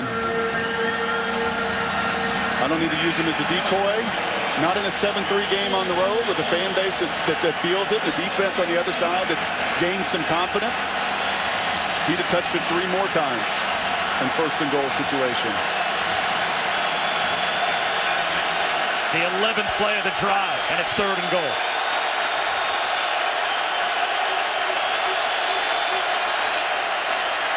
Harris under pressure. Wrapped up inside the 5 and knocked out of bounds. At the 4-yard line where it will be 4th and goal. That's a win. It's a huge win for this defense. Les Miles from the sideline just wanted to see exactly where his quarterback went out of bounds, and if it was maybe a go-for-it situation, but then he saw the ball placed at the 4-yard line and waved his field goal unit out. Been so good at scoring touchdowns in the red zone so far this season. 7 of 8 scoring touchdowns, but at the 10-yard line, 2 plays that don't go Fournette's way. No good, settling for the field goal. Should be a chip shot for Domingue, but it is a quarterback, Brad Cragthorpe, that's the holder. So a fake is always in play, but a low-line drive goes through for Domingue. And it is once again a touchdown lead for the LSU Tigers visiting, but broadcasting next door. That's Jay and Barron, and that's about as quiet as they've been. They have been jumping for joy. So Syracuse will start with the ball at about their own 20-yard line as this steam is brought down. And now let's take a look at winning traditions driven by Goodyear. 1959, well, that was a year for both LSU and Syracuse to remember. Of course, the Orange won the national championship back in 1959. And for LSU, the only time, this is hard to believe, that an LSU player has won the Heisman, it was Billy Cannon back in 1959 as well. All the amazing talent that LSU has had through the years. You wonder if number 2 is going to be this year in terms of Heisman winners, because Leonard Fournette, through 2 weeks, looks about as worthy a candidate as there is.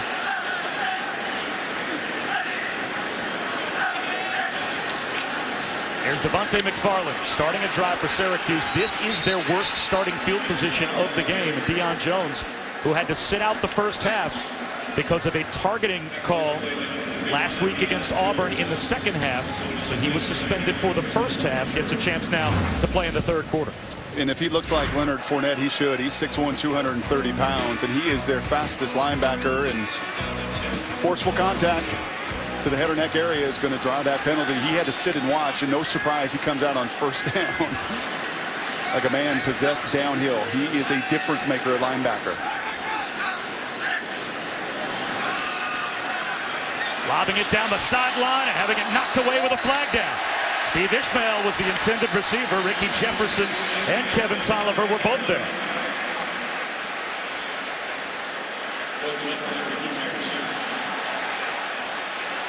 And they may have Ishmael for an offensive pass interference call. And they should. He uses that off arm, and we saw this a week ago at Arkansas.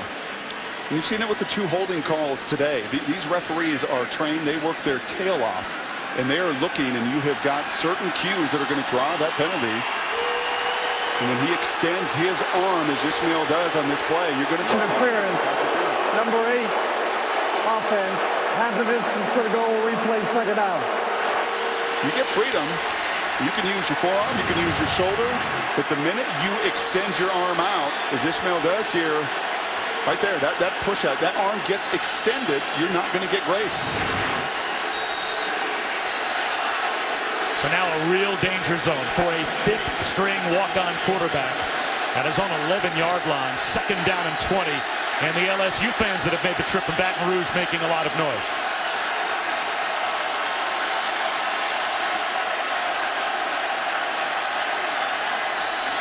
McFarland across the 15-yard line.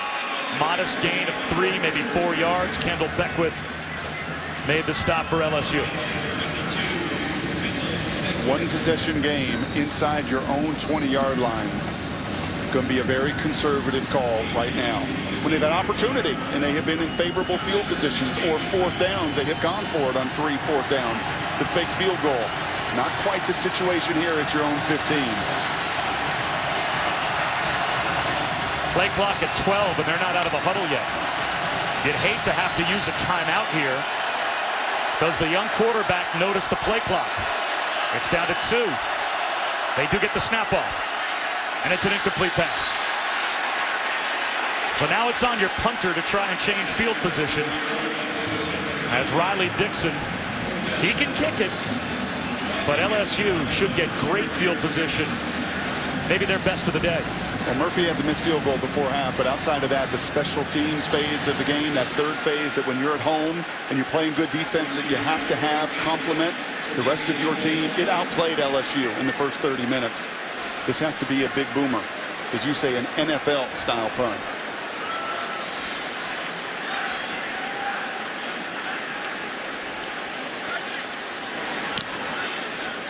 It's a pretty kick. Tre'Davious White from his own 31. He's ripping off a return. Splits the Syracuse last line of defense. Touchdown, LSU. Tre'Davious White takes it the distance.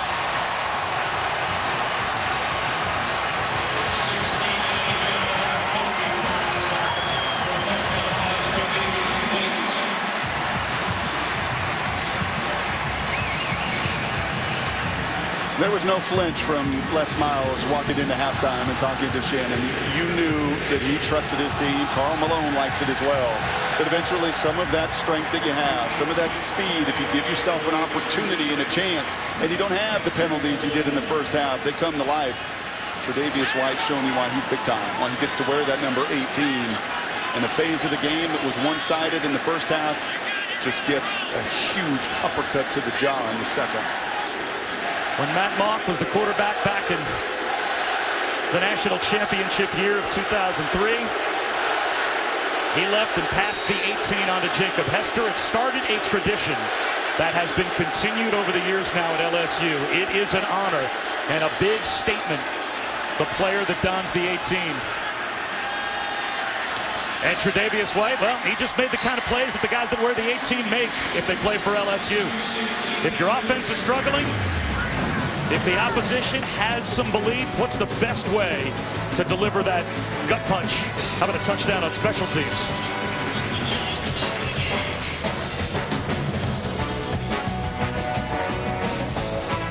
Sunday Night Baseball, Pirates, Cubs at 8. September rules on ESPN. A pitcher who can paint the court. Saturday night on ESPN and streaming live on Watch ESPN. So now, does Syracuse have any kind of answer? The steam from the goal line. Another pretty good return. He has given them field position out to the 33 as we check in again with Adnan Burke. Thanks very much, Bob. We told you at the half that Central Florida was giving South Carolina fits. Well, when in trouble, go to Pharaoh Cooper and he'll take care of business for you. 3 catches, 34 yards, 3 rushes, 27 yards, and a touchdown. In fact, they've just scored again now as well. So the Gamecocks up 22-14. Over on the U, by the way. Bob? Well, Adnan, you wonder, with that type of player on the LSU bench, they always have him to turn to. Brock, who do you now turn to if you're Syracuse to try and create something offensively down by a couple of scores? You're halfway through the third quarter. You stick to your guns here. This is not time that you're going to panic. You can't do it. Mahoney doesn't have a whole arsenal and another level of the playbook that he is going to. You just have to execute as you did to end that first half. There are completions to be had. The way that LSU is playing this game defensively, there are opportunities, but it's upon the quarterback to be a whole lot more efficient than he's been.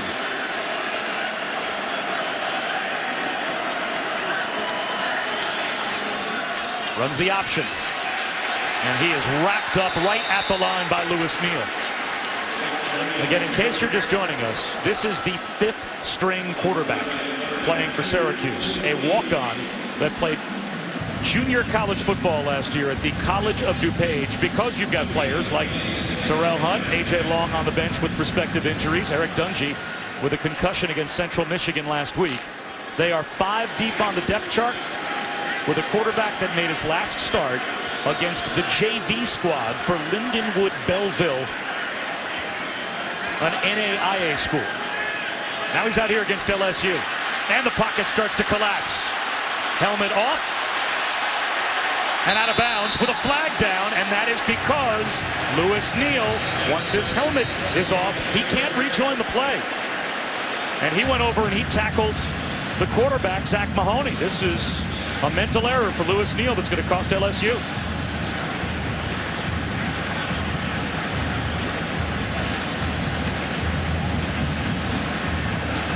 Yeah, I think Les Miles is a little bit torn right there. It is a mental error. Everything you said is absolutely right. But don't you think there's part of Les, kind of the crazy Les, it's like, kind of like that. That's just kind of who we are a little bit. I played the game and did play the game the same way.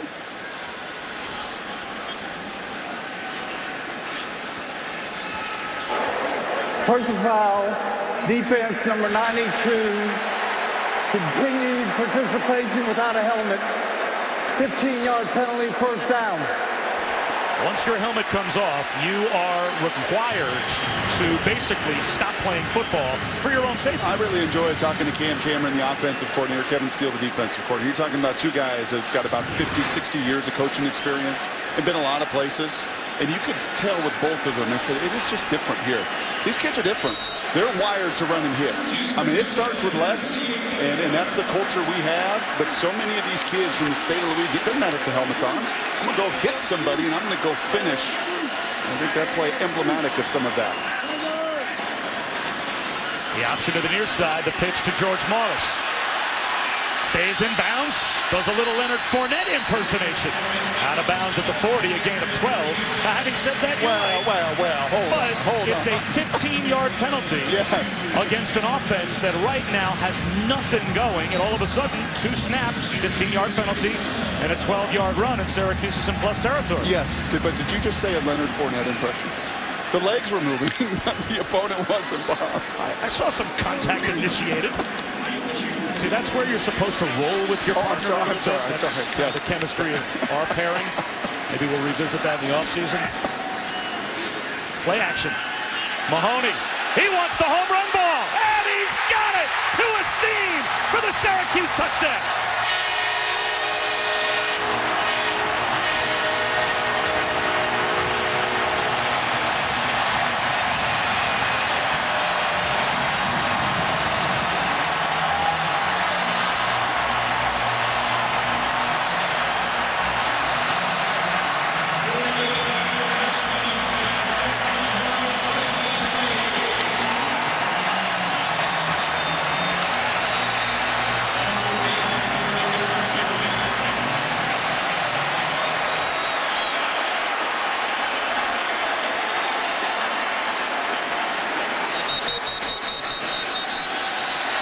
Flags down before the point after goes through. Every once in a while you wonder, Bob. Hard to the snap, false start, 68, offense, 5-yard penalty, will retry. You just wonder. After watching that first half, what did Coach Schaefer and staff see in this guy? I mean, that was a really difficult first half. But that's what they see. Because he's got the guts, even down 21-7. He wanted to come here. He pushed himself. He sent the email that said, you need to take me on. And as bad as that first half was, to have the wherewithal and the guts to come back, still run the option. PAT's good. And then to hit the play pass, what we had talked about in that area of the field to deliver. A lot of that moxie and guts we don't get to see in the tape. They see behind the scenes, paying off for the Qs. And now some belief maybe for Syracuse. Grizzly Esteem makes it a one-possession game again.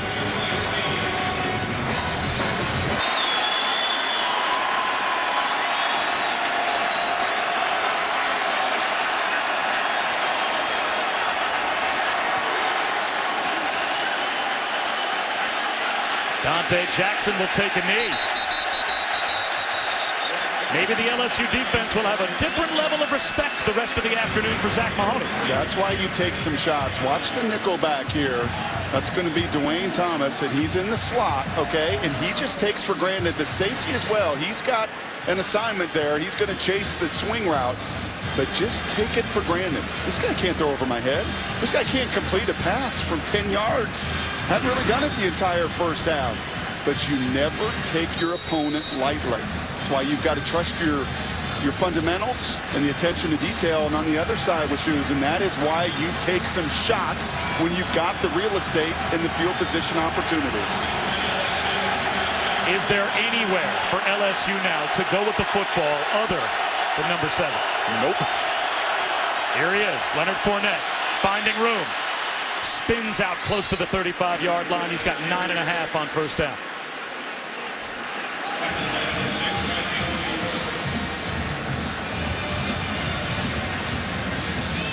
Give it to him 3 straight times. I really don't care if there's 10 guys around the line of scrimmage. If I'm back in Baton Rouge watching our broadcast right now, I'm saying give it to him 10 straight times. Yep. You may have thought that Syracuse was the type of game you could come in with a game plan of getting your passing attack a little more balanced. Here's Fournette, cut back. He's got a first down. But now maybe you get to this point in the game, and those thoughts of let's get balance going offensively, let's use this game as a springboard. Now it's just about win. Especially on the road, and you've seen this a number of times. This is unique in college football. They will flip, toss it, and the reason they do that is really threefold. Number one, to get the ball in Leonard's hands immediately. Number two, to allow him to have complete vision so he can cut back like that. Number three, to get your quarterback involved and possibly pick up with that defensive end or that contain on the other side.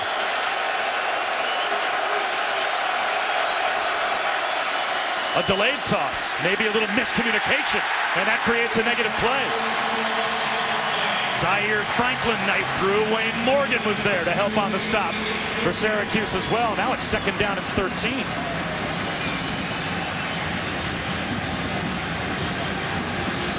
That's exactly what it was. That was a check, and they like to check to certain defensive line techniques. Everybody got it, but Fournette, that time again, taking for granted. Quarterback, you got to make sure everybody hears exactly what that check is. Fournette goes the opposite way of his buddies. Leonard Fournette into the secondary with another gear. Touchdown.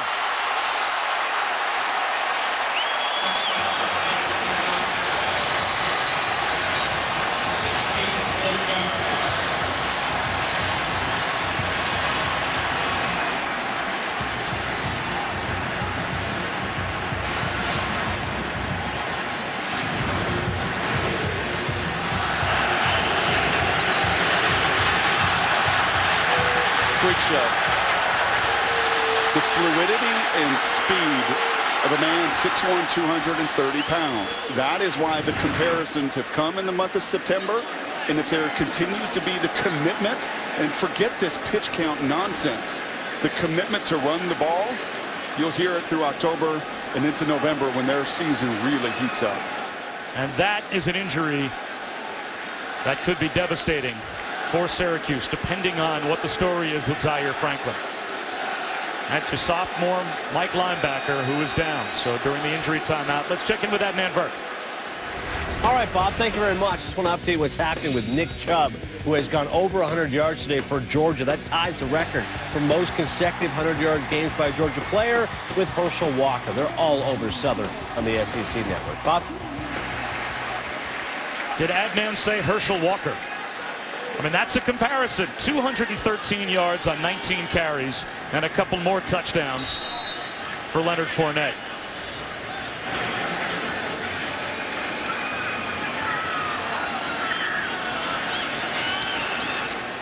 He's only averaging 11.2 yards per carry today.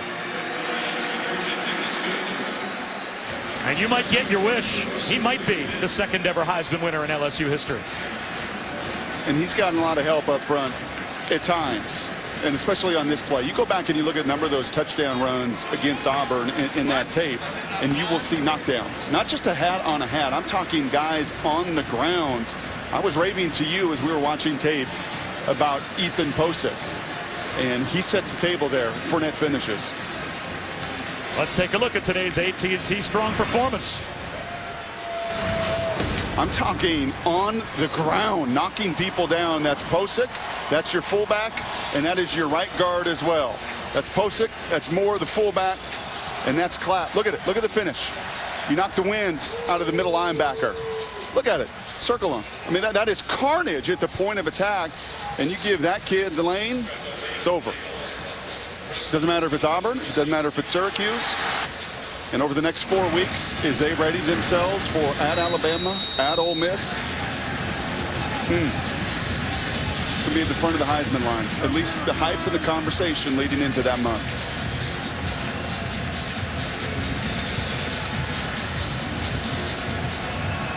So now Syracuse finds themselves down by 2 touchdowns once again with a steam from the goal line. And this time he is stopping and he can't get started again. Brought down shy of the 20-yard line. We're watching one of the best running backs, maybe the best in college football today. How about Monday night?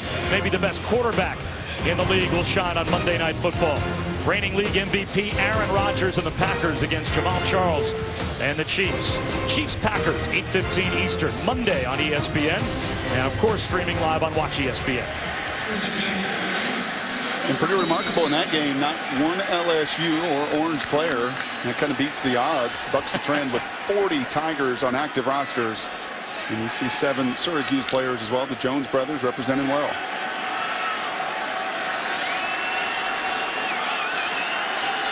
So Zach Mahoney has to have some confidence throwing a 40-yard touchdown pass on the last possession, and they'll need the help. Nice ball fake. There goes Mahoney. Out close to the 40-yard line. Brought down by Ricky Jefferson.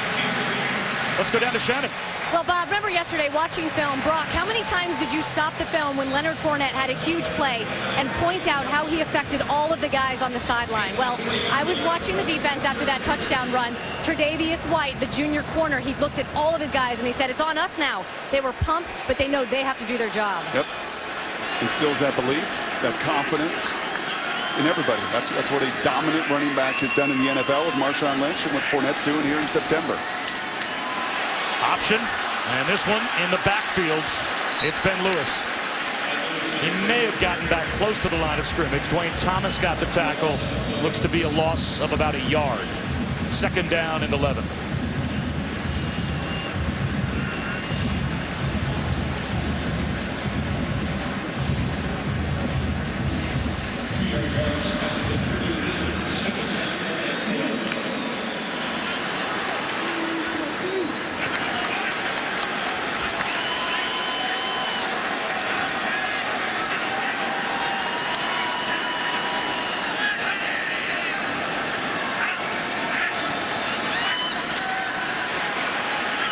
Throw to the sideline by Mahoney, and Steve Ishmael has a 1st down. We didn't see throws that looked like that in the first half. No, in fact, the very first 3rd down of this game was a very similar concept. It was a little curl route to the boundary, and that time you could feel the blitz. LSU brings one of their rare blitzes, and instead of panicking, instead of retreating in the pocket, he's staying strong. He's going to trust that he can throw it on timing. It's amazing what a little success will do to the confidence and to the rhythm of a very young quarterback.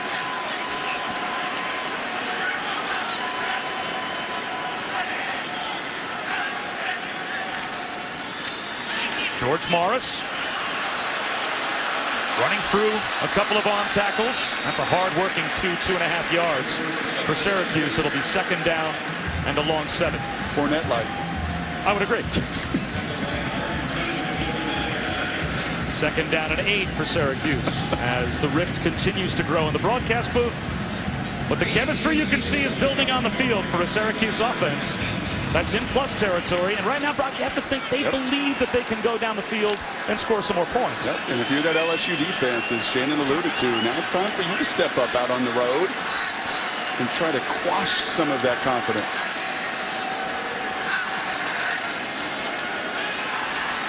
Mahoney, there's a throw that's more reminiscent of what we saw in the first half. Aaron and low, intended for Dante Strickland. So now a very important play for Syracuse. You only have a certain number of possessions left. Now you start to look at the scoreboard and the clock, and it's 3rd down and 8. And field position, and I think if I'm Kevin Steele here defensively, I heat this up. I'm going to play some man-to-man. It's 3rd and 8. I don't want to give them a situation of another possible play. I want a negative play here. I'm going to trust my guys on the outside. Looks like it's going to be some press man. It's time to get after this quarterback in this line.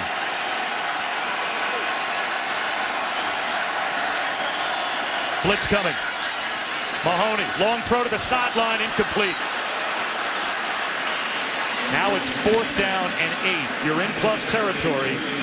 Is 4th down and 8 a down in distance where you even think about going for it? No. If you're Scott Schaefer. No, this is a situation where you have now got to make them drive the long field. Maybe you're creative in your special teams phase. We've already seen that with a fake field goal. You have a look that they're giving you. Don't kick it to him. If you want to change field position, keep it away from Tre'Davious White, who has a kick return for a touchdown on his last opportunity. And he'll let this one bounce. And it spins down at about the 12, maybe the 13-yard line. Let's take a look at this week's rankings, brought to you by Allstate. We've got number 8 playing this afternoon here at Syracuse. What else draws your attention? Well, look at the number of pro-style systems you're starting to see. I'm going to put Ohio State because I'm going to trust they're going to get back to some of their run. You now have half of the teams in the top 10 that have gone back and said, you know what, we can line up. We can be like LSU here tonight in Georgia. And if I've got a dominant running back, and we've already talked about this over the first month of this college football season, this is not the year of the quarterback. This is the year of the running back in college football. 2 of them got drafted in the first round last year. I think you will continue to see that trend moving forward. And none better than this kid in the backfield that's imposed his will in the second half. Fournette with a flag down. Right up the middle again. Can they catch him? Julian Wiggum in pursuit. He doesn't have the wheels. It's another touchdown if it stands.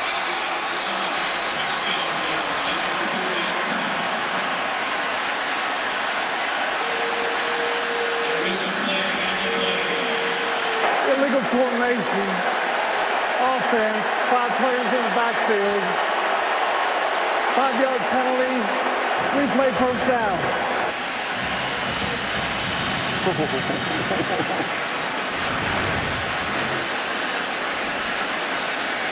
Yeah, and you can see both guys off the ball here, and how that's disappointing if you're Leonard Fournette. You just got a nice wind sprint, maybe 4 yards. And that'll put you over 300. It's new life for the Syracuse defense, but that is not a confidence boost. You're barely back on the field. You're giving up 87 yards in a touchdown run, even though it gets called back because of the penalty. And what you're starting to see here is these linebackers having to over-pursue a little bit. That first half, there was a level of patience. You saw the middle linebacker, in particular, Franklin, was beating some of those early blocks to the punch. And that time, a wonderful job in that patience and commitment to the run game. All for naught. Here's Darius Geis. And that's a different type of running back on the field for LSU. A gain of a couple. John Raymond got him around the ankles. It'll be second down and long. And eventually you would like to see Brandon Harris evolve to the point where he gets to the line of scrimmage and he can see that whole picture. As young as Mahoney is, and as well as we've documented his inexperience, for Brandon Harris too, to get up there and have enough reps under his belt to be able to look at the formation, not just the defense, make sure my guys are aligned correctly as well, so you don't see game-changing plays come off the board for a pre-snap mistake. Play clock at 5. And off to Geis. And he runs hard out to the 19-yard line in what should take us to the end of the third quarter.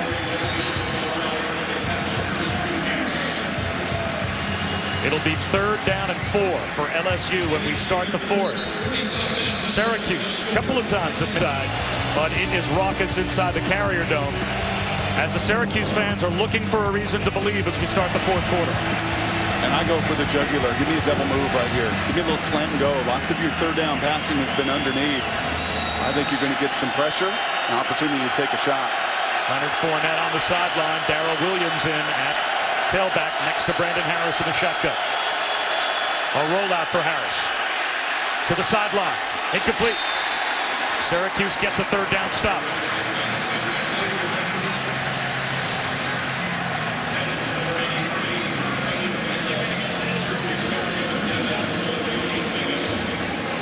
Room to grow in the passing game, there's no doubt about it. You don't get away from who you are and the way you're built, and your identity is to run it. And I think over time, there has to be over the next month, and I've said this over and over, but it's true. Their season will be defined by the month of November. The play-action pass has to grow off of their dominant run game. Well, this game's not over yet, as Grizzly Esteem is looking to give Syracuse good field position again. And this will take a sideways hop. He won't even have to return it for Syracuse to have good field position. Well, you mentioned the pressure on the pass game may be there for LSU, but there's no pressure on the run game. As we take a look not only at Leonard Fournette, but wondering if this type of run reminds you of anyone. And I think we can all and have to all fight the hype just a little bit. Jadeveon Clowney was the next Lawrence Taylor. I mean, we can jump to those conclusions awfully fast. And the body of work is not 2, 3, 4 seasons as Herschel did at Georgia, but you just look at the body type. That's what stands out to me. He looks like this guy. And now he's not superhuman. He's not a baseball player. He's not breaking baseball bats over his head and hitting 500-foot home runs like Bo. There was not another Bo. But as far as 6'1", 235 and run away from people, that is incredibly unique. Play action. And fighting his way for a first down is Ben Lewis with a flag thrown late from the secondary as well.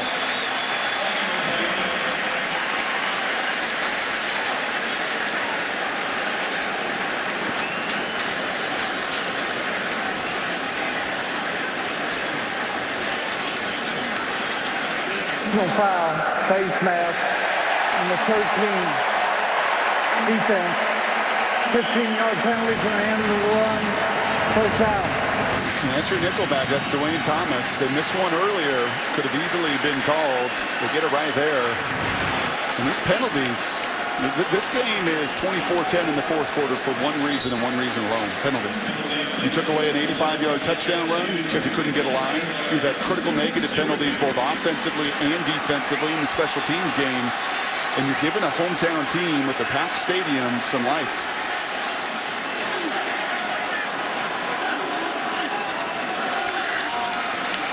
Mahoney looking for the end zone. Well underthrown with a flag down. It's intercepted by Ricky Jefferson in the end zone. Will the play stand? It will not. Ishmael, the intended receiver, and he was interfered with. And guess what? Another 15-yard penalty.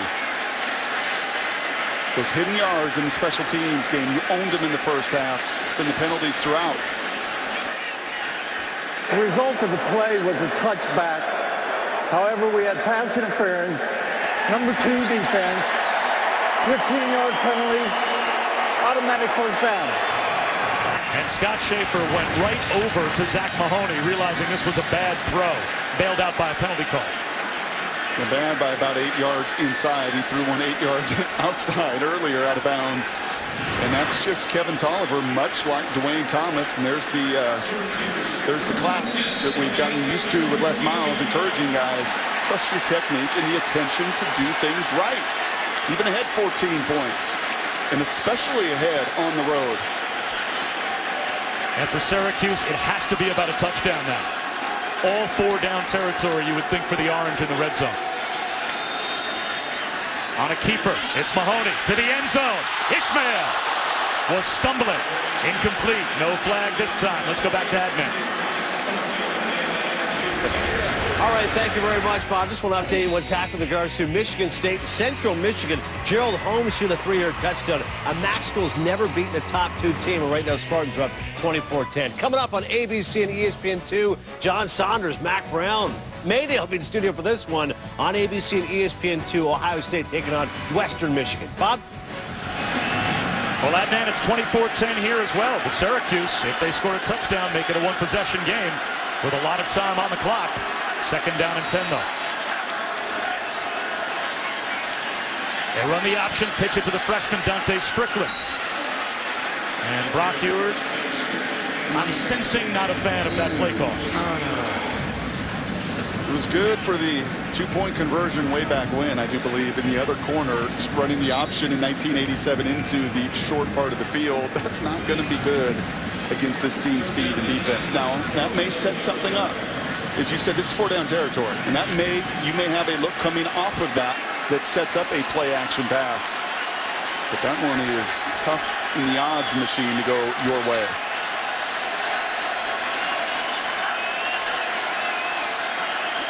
Mahoney underneath, inside the 5-yard line. Josh Paris made the catch. Is it a first down?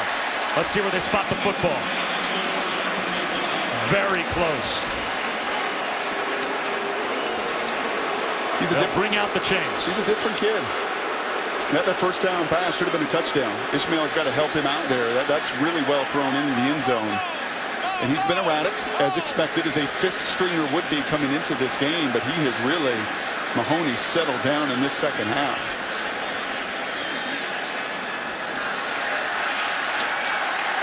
By the nose of the football. 1st and goal. Only the second third down conversion of the day for Syracuse.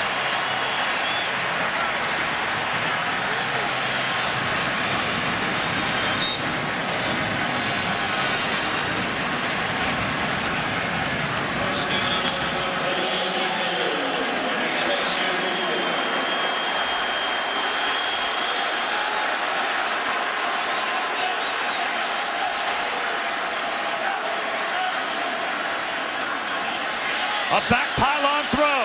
Drops in. Incomplete. Jamal Custis had it, but he didn't get a foot down.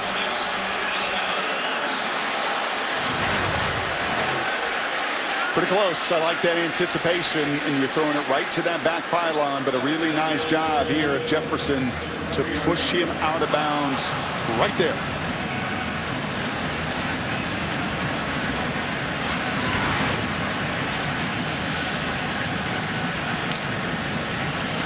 Fredericks the tailback, 2nd down and goal, and they'll go Wildcat.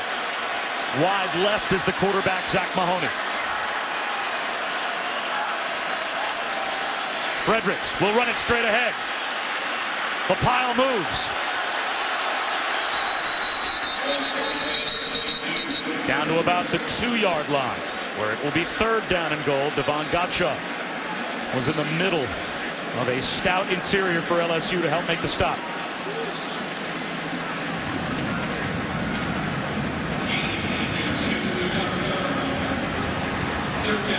Keep an eye in the middle of your line here. I've given a lot of praise to Posick on the other side. Quietly, Rob Trudeau has done a nice job at center. He's the captain. He's the voice. Watch the interior 3 here from Syracuse. So pivotal to get some push.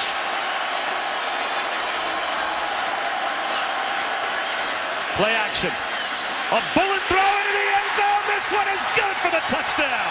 Ben Lewis has it. And it's a 1-score game.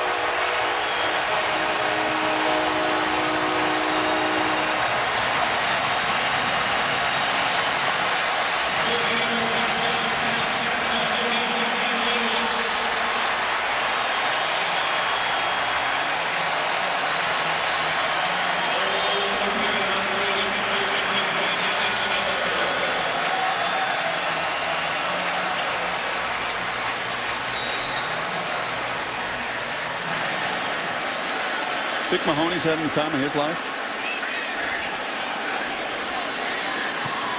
LSU has never trailed, but you could see on the faces of some of those LSU fans here at the Carrier Dome, they also never thought it would be this difficult. It's a 7-point game with a lot of time left.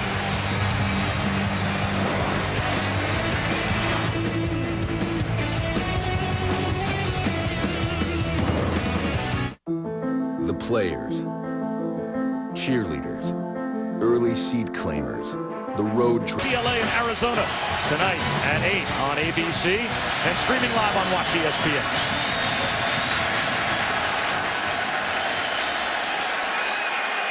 Dante Jackson from the goal line for LSU.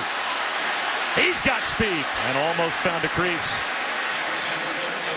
This is now a 1-possession game. Why? Well, let's take a look back with our Cars.com drive recap. A little different rhythm and belief out of your 5th-string quarterback. Can't throw it any better on the play-action pass. He doesn't make this throw. In fact, that's 1 hop in the 1st quarter. And he is throwing with confidence. That ball was, as you said, ripped to the pylon. And when was the last time this dome was this electric? It was a brutal year a season ago. I know 7-6 in the bowl win in Schaefer's 1st year, but this place is as loud as I've heard it in some time. Timeout called by Syracuse from the sideline. And anytime you have to call a dead ball timeout on defense because you're not aligned right or the coach doesn't like what he's looking at, you wonder if that's a timeout you'll need later in the 4th quarter. Syracuse calls it here, and we'll step aside for just a moment. They brought the noise the whole time we were gone. Fournette for 3 yards to the 30-yard line. And now if it's winning time, you have to think it goes right back to your best player as Zaire Franklin brought down Leonard Fournette. Got to be honest, reading these articles this week about pitch count. Wow, aren't you concerned about wearing him down? Look at him. He's a man amongst boys. 216 yards and had a 200-yard day. What are you worried about?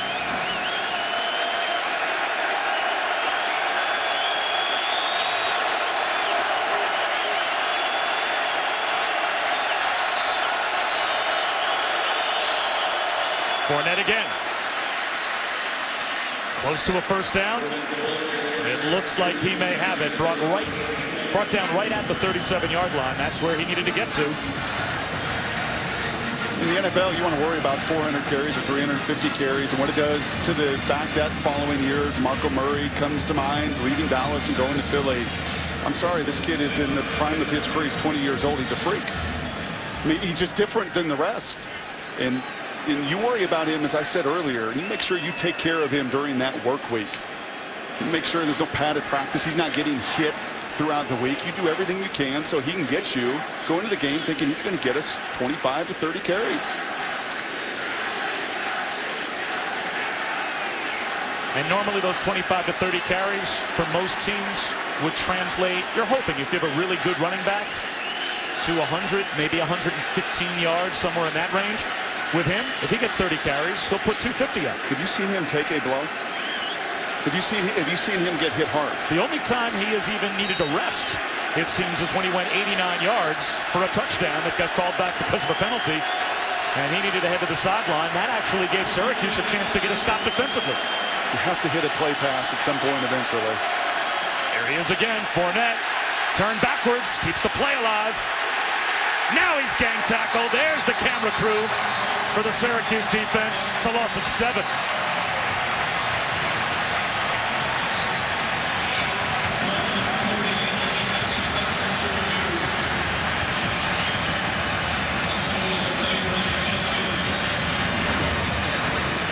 Call it the camera crew. It's what Coach Schaefer pointed to that they had to have, and you can see all the guys pursuing and getting to the football.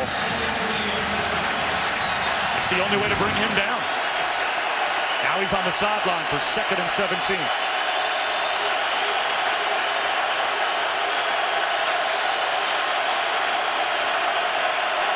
Play clock at 7. Play clock at 2. Trap handoff. Darrell Williams. He's got some room. Sandwiched. Back near the original line of scrimmage. A gain of 8. It will be 3rd down and 9.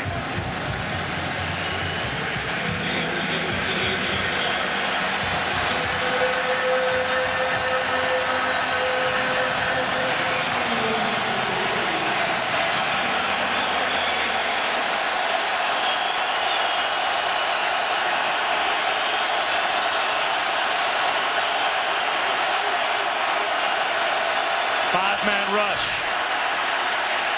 It's a home run ball.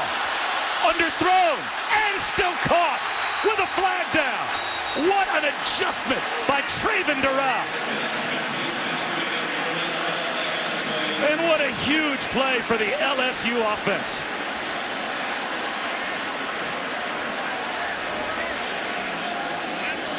Interference, number 1, defense. That penalty is declined. He goes for the play, first out. And it was all set up by the protection, much like many of the runs we've seen for Fournette have been about the guys up front doing their job. Check out the center, Ethan Posick. Look at him slide all the way out to that outside protection. He's not getting blown back into the quarterback. You're allowing Harris to step up, and he does the right thing. The worst thing you could do in that situation is overthrow it, give your playmaker an opportunity to get it done. Back pylon throw, looking for a touchdown. Malachi Dupree, he's got it. Touchdown LSU. What an answer.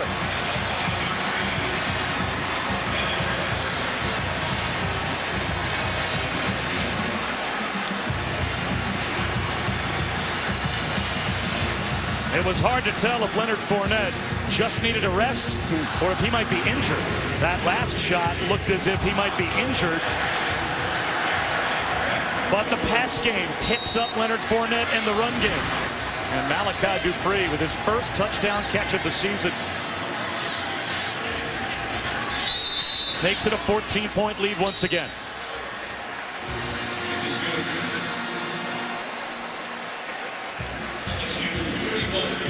It's what championship level teams do on the road.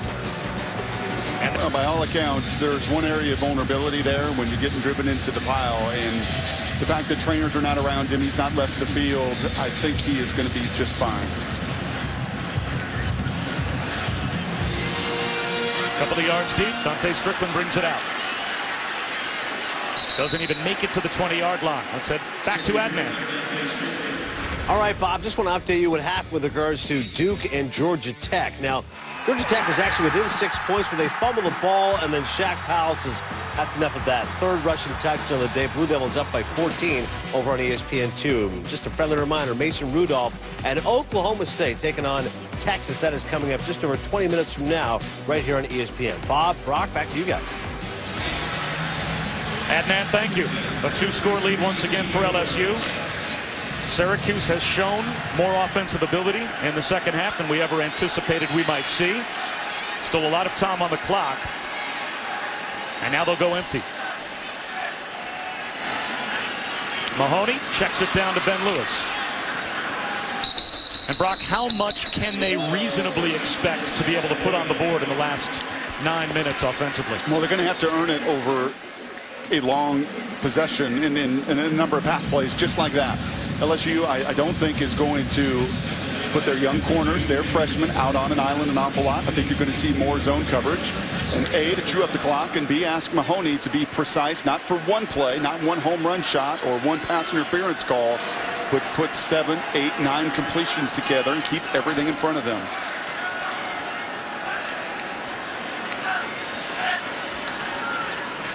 A trap handoff. Maybe a yard for Ben Lewis. Deion Jones made the stop for LSU. Now it'll be 3rd down and at least 3, maybe 4. And that 3rd down was the killer on that previous drive. You've got 3rd and extra long. You have everything you want. This dome is rocking. And as you said, that LSU quarterback and receiver tandem, Brandon Harrison crew, picked up Leonard Fournette. And now they put the game back and so much pressure back on the 5th stringer.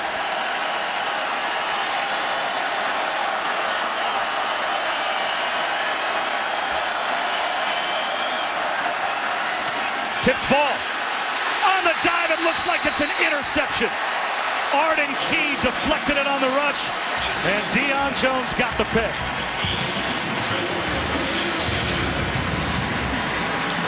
Ed Orgeron, little tap on the helmet there, the true freshman. Arden, their most natural pass rusher. And that time, you can run those little stick routes and those little zone beaters all you want, getting the ball out of your hands. Eventually, we've seen a couple balls tipped already tonight. Arden gets his hands up, and that's why you play that conservative zone. Deion Jones out the first half after his targeting call last week.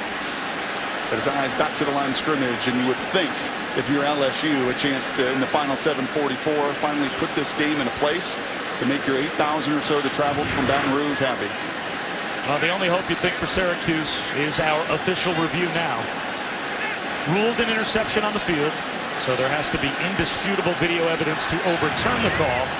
And they will go to the replay booth to make sure this was a clean catch for Deion Jones.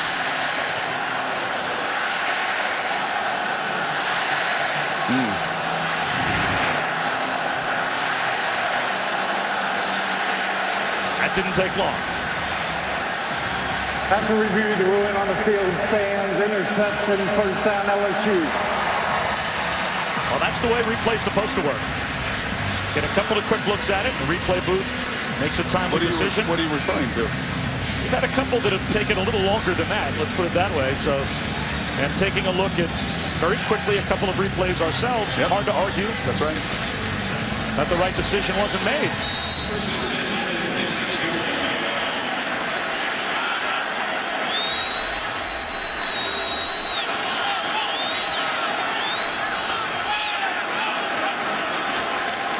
A quick toss to Fournette.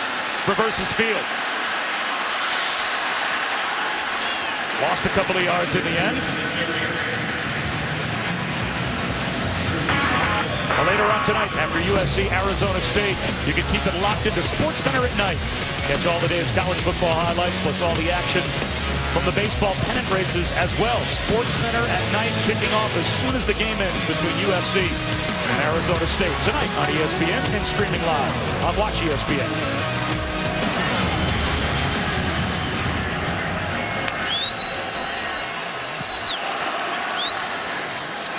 On a keeper, it's Brandon Harris. Turns the corner, down the sideline, inside the 10-yard line. Smooth operator, and in the run game, you really see some of the maturity and poise and why he beat out Anthony Jennings for this job. He has that component in his game, but as we were chatting with Les Miles yesterday in that end zone, it's that area, that poise, that maturity to get what's there, get out of bounds, and just be a nuisance to a defense. He doesn't want to be some dual threat and run for 100 yards. But if you're going to cheat and you're going to overcommit, he's going to get what's there and a little more. The freshman nose tackle Stephen Clark shaken up on the play. And you can also see how a defense has affected the entire game by Leonard Fournette. I mean, a fake to Leonard Fournette, it seemed like that whole front seven was paying attention to number 7.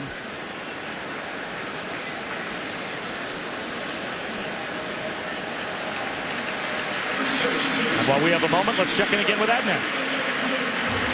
All right, thank you, Bob. Just a friendly reminder, coming up, Ohio State, a little wobbly last week against Northern Illinois. Maybe Urban Meyer just gives the ball a lot more to Ezekiel Elliott. Ohio State is taking on Western Michigan. That's coming up on ABC and ESPN2. And Charlie Strong and Texas from Austin will be taking on Oklahoma State. That game is coming up next right here on ESPN. Bob, back to you. Thanks, Adnan. First and goal for LSU. And now they'll continue to work on the clock as well.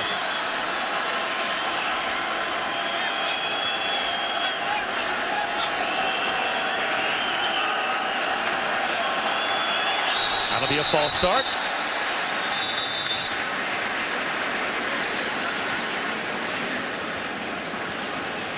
Snap infraction, number 77. Offense, 5-yard penalty. Remains first down. 12 LSU penalties.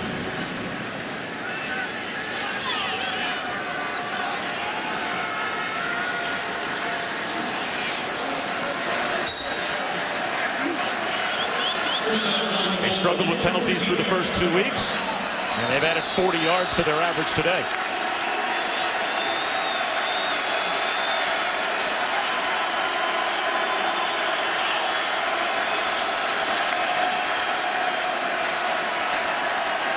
A quick toss to Fournette, diagnosed quickly by Donnie Simmons.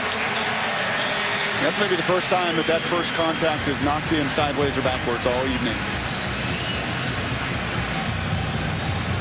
You can see a lot of conversation at the line of scrimmage over the previous 2 snaps. A bunch of that is trying to communicate in a check with me situation for Brandon to get to the play they want.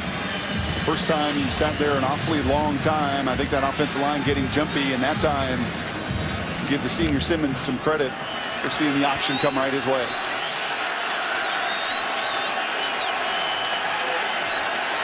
Second down and goal, but all the way back to the 20-yard line. Brandon Harris flushed out of the pocket. Bullets one to the front pylon, and it's dropped.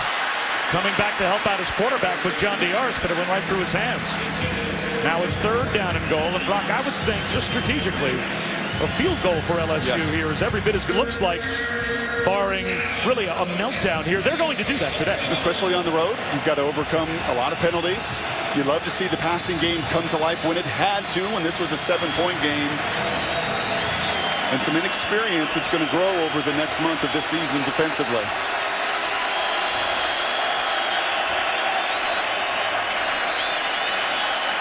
Harris tipped ball. Almost intercepted. It fell in no man's land. Diarse again was the intended receiver. And a dangerous play in a situation where a field goal makes it a 3-possession game.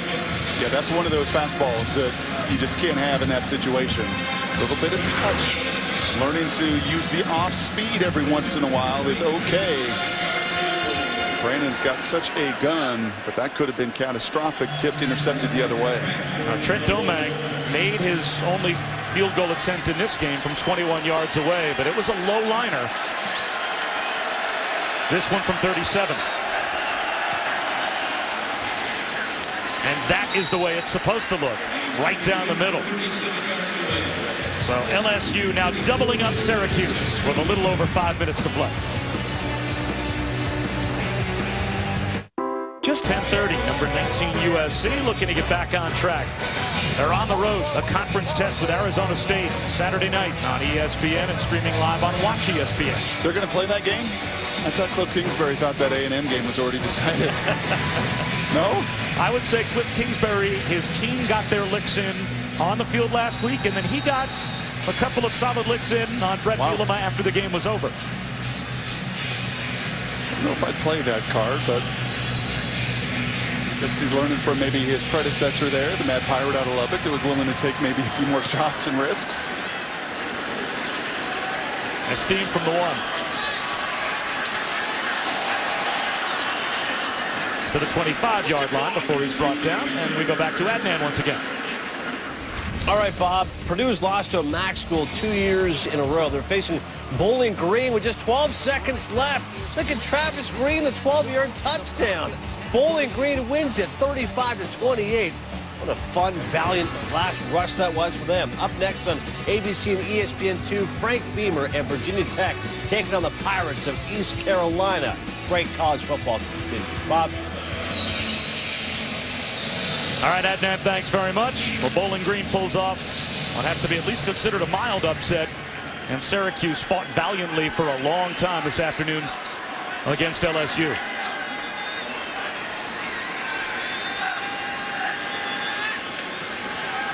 Zach Mahoney, well protected, throws one up the seam right through the hands of his receiver, Josh Paris.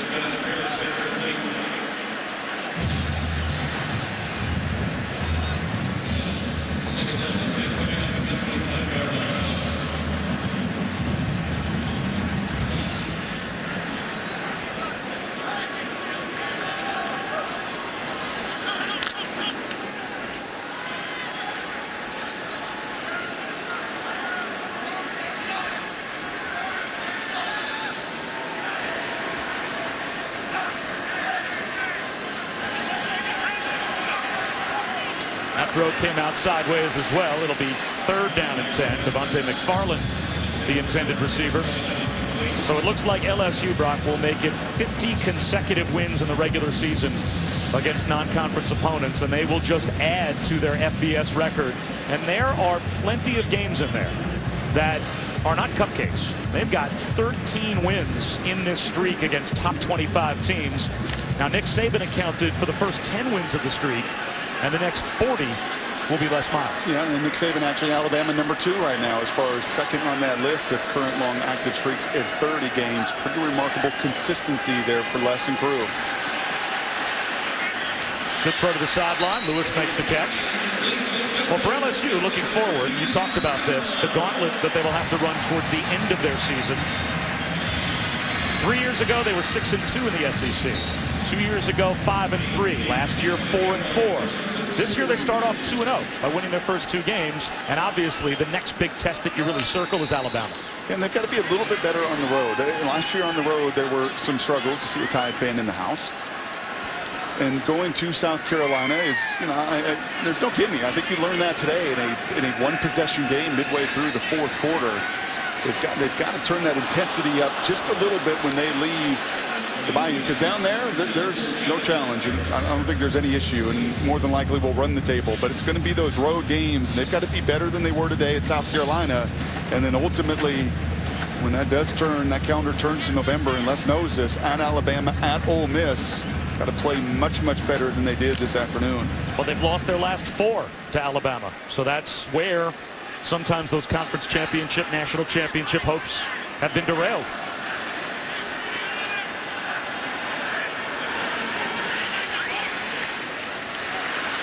Catch is made out to about the 45-yard line this time by Josh Paris, a couple of yards shy of the Syracuse first down. And they'll get Jalen Mills back in a very good secondary. Should be the most elite in the SEC once he returns from an ankle injury. But to me, it's the nastiness of this front 7. They have got to continue to grow and get better. Fournette has dominated this month of September. But this crew rushing forward, doing what they want to do, and the way they want to play with Ed Orgeron and Kevin Steele in this defense, I think there's some room for growth.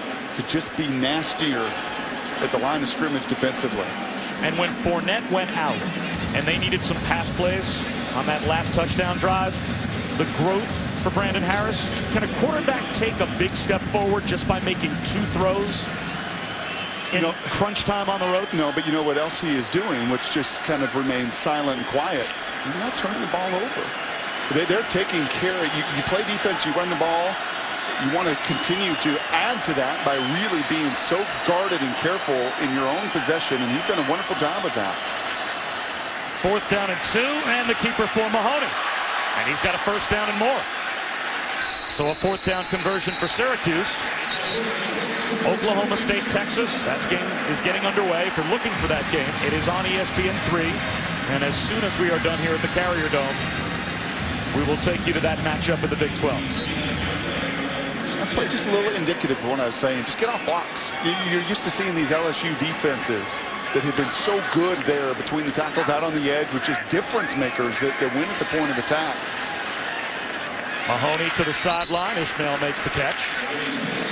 And while the sack numbers are nice, it's because they played from ahead a little bit. Right in both openers, and in the opener and even last week against Auburn, they got to play with a little bit of a lead, pin their ears back.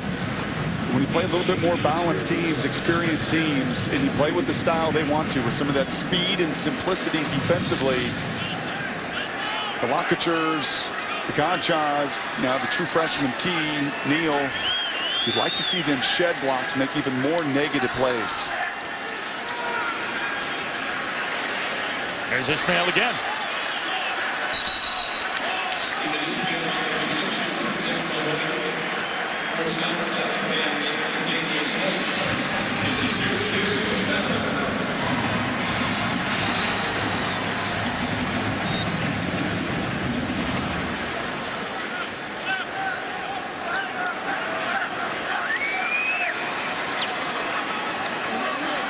Mahoney looking for the end zone, and Ben Lewis. That ball floats out of bounds. And Ben Lewis came down and maybe had the wind knocked out of him.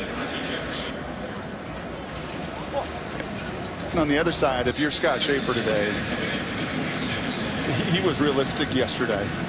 And he, I think, felt very confident that his team and his young, inexperienced quarterback would eliminate some fear as the game went along, and I think they did.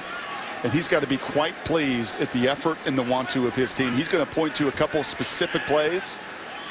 Right, the punt return touchdown, the big explosive play, the huge play on 3rd down. They were right in this thing to crunch time in the 4th. It'll be 3rd down and 10. Dante Strickland, the intended receiver. And you didn't even get to see Eric Dungy, who they are behind the scenes thrilled and excited about. To have to start as many different quarterbacks, 5 different starters at this position in their last 7 games. I don't care how good a coach you are and how wonderful your X's and O's, it's not going to work. And they really feel like Dungy is going to be a difference maker, and this kid will be his backup. They spent 3 years basically with Ryan Nassib as the uninterrupted starter. Now he, of course, a 4th round draft choice of the Giants, backing up Eli Manning. This might be a free play for Syracuse. Mahoney can't take advantage. It was offsides against LSU. But you go from 3 years of nothing but Ryan Nassib taking all the snaps to 4 quarterback starting games last year, and now you're on to your 4th quarterback this year. Offside, 92, defense, 5-yard penalty, remains 3rd down. The clock will start on the snap. That's a recipe for disaster. And for Les, I think he feels behind the scenes very good about his quarterback. That he really talked about a practice week that you don't get to see, you being the media or a lot of the public, where Brandon is really growing in his pass game. And he doesn't have to be perfect. He doesn't have to complete 20 passes a game. It's those deep balls and giving his athletes an opportunity to make something happen down the field as he did today. Mahoney extends the play, trying to scramble for a 1st down, and he's got it.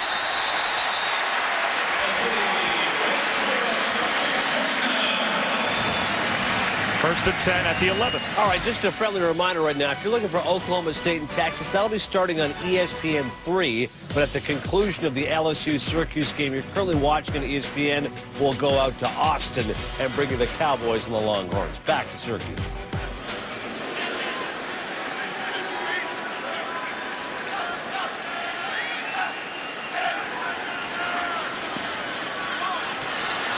incomplete for Devontae McFarland. So that'll stop the clock with 2:09 to go. And this will be the 14th play coming up on this drive for Syracuse. What do you think the first phone call when he talks to mom and dad? When he calls them today after the game, or they're here, I think they may even be here today. The first conversation, I always remember that. My dad was my coach, and I can remember my first NFL start and walking out, or my first collegiate start, and having that chance to sit and talk to my family, and it didn't go perfectly. He would love to have had an unbelievable win, a huge underdog, 20-some plus points. But I bet there are going to be a lot of hugs after this game because of the courage that he showed really throughout. At the goal line, looking for a flag, is Josh Paris. No flag comes out. Ricky Jefferson was there in coverage for LSU. It'll be 3rd down and 10 for the 11. Stare down fear. You hear the great teams and the great athletes say that. 5 of 13 for 35 yards and 1 hopping passes in the first half. And you could read my body language like, oh man, this isn't going well. This wasn't very pretty. And look at this kid in the second half. Look at his response to adversity and the 2 touchdown passes and keeping plays alive, and even a possession like this. Right? And people are going to quantify this as garbage time. No, not for him, not for the opportunity of a lifetime when he pushed the envelope to get here. Takes a bump out of bounds, and there's the flag. Another penalty call against LSU. Looked like Deion Jones hit Zach Mahoney as he ran out. And now that one to the penalty reel for LSU, whether they watch it on their iPads on the way home or they wait tomorrow.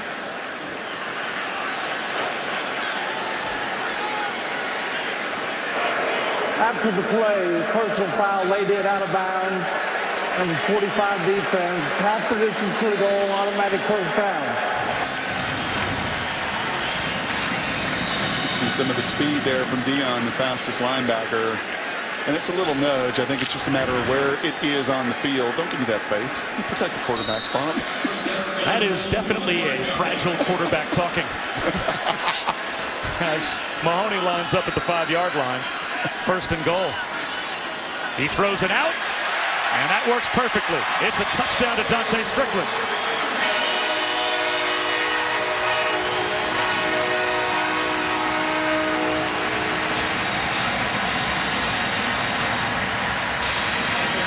Well, 3 touchdown passes in the second half against a vaunted LSU secondary and defense, albeit keeping everything in front. And once again, another nice concept. You get exactly what you want. Offensively, the rub route. Defensively, the pick route. Man defense, and you pick them off, and Mahoney delivers 3 touchdown passes here in the second half.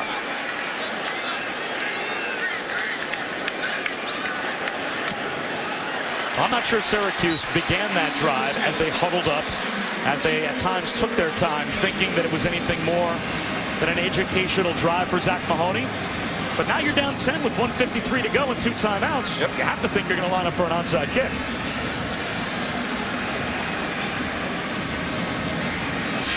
Is struggling. And I think there's opportunities. You play this kind of game. You put your kids in the right spots and you play with this kind of effort, you're going to win 3 more games, if not 4, and get back to the bowl game that I think is a realistic goal for the Orange this year. The hands team is out there for LSU. Ryan Norton, the backup place kicker, has it on the tee, set for the onside kick.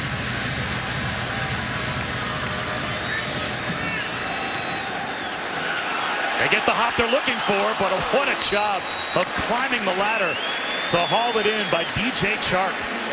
That's why you put your wide receivers out there. And with that rush pressing down on him, great concentration by Chark to make sure he secured the football.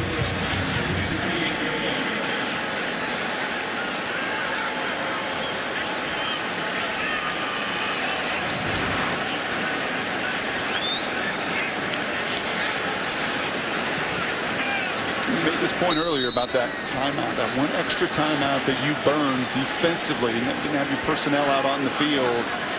With all 3 of those timeouts, if you were to get that stop, you get the ball back with more time, and unfortunately burning one of those early. Fournette picked up 5. Now, I said to you earlier about that whole pitch count deal, that you don't worry about it. I don't put him in the game right now.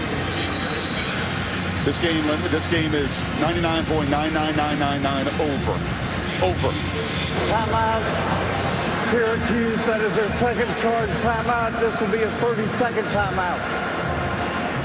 When it's over next week against Eastern Michigan, it's got to be something you build upon and you clean up. When you go to Columbia, South Carolina, you're going to have to clean up these penalties and the negative plays. It must feel good, though, when you're going to Alabama, going to Ole Miss, if you're Les Miles, to say, you know what, one thing I can lean on, if we had a draft tomorrow and all the players were on the board, they'd take Leonard Fournette first, too. As he turns the corner. There he goes. Delivers punishment inside the 15-yard line.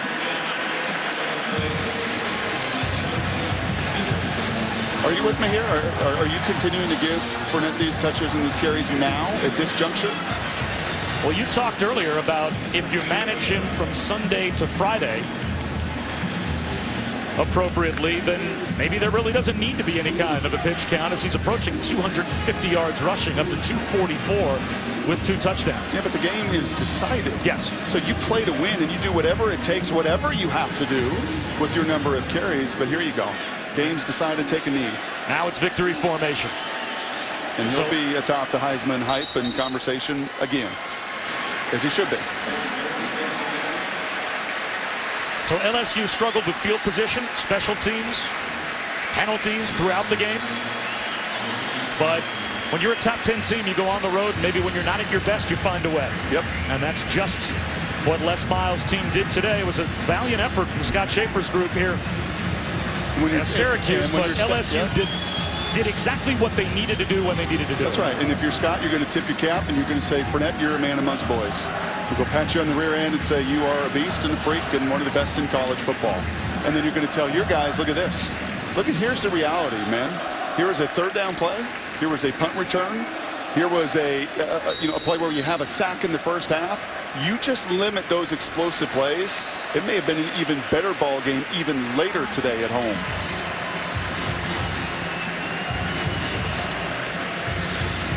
LSU's got to get better. If they're going to beat Bama and Ole Miss, I have got to see a little bit better play action passing game. Got to see a little bit more nastiness out of that front 4 and that front 7. But a good one on the road that Les will have plenty to teach from and be encouraged about moving forward.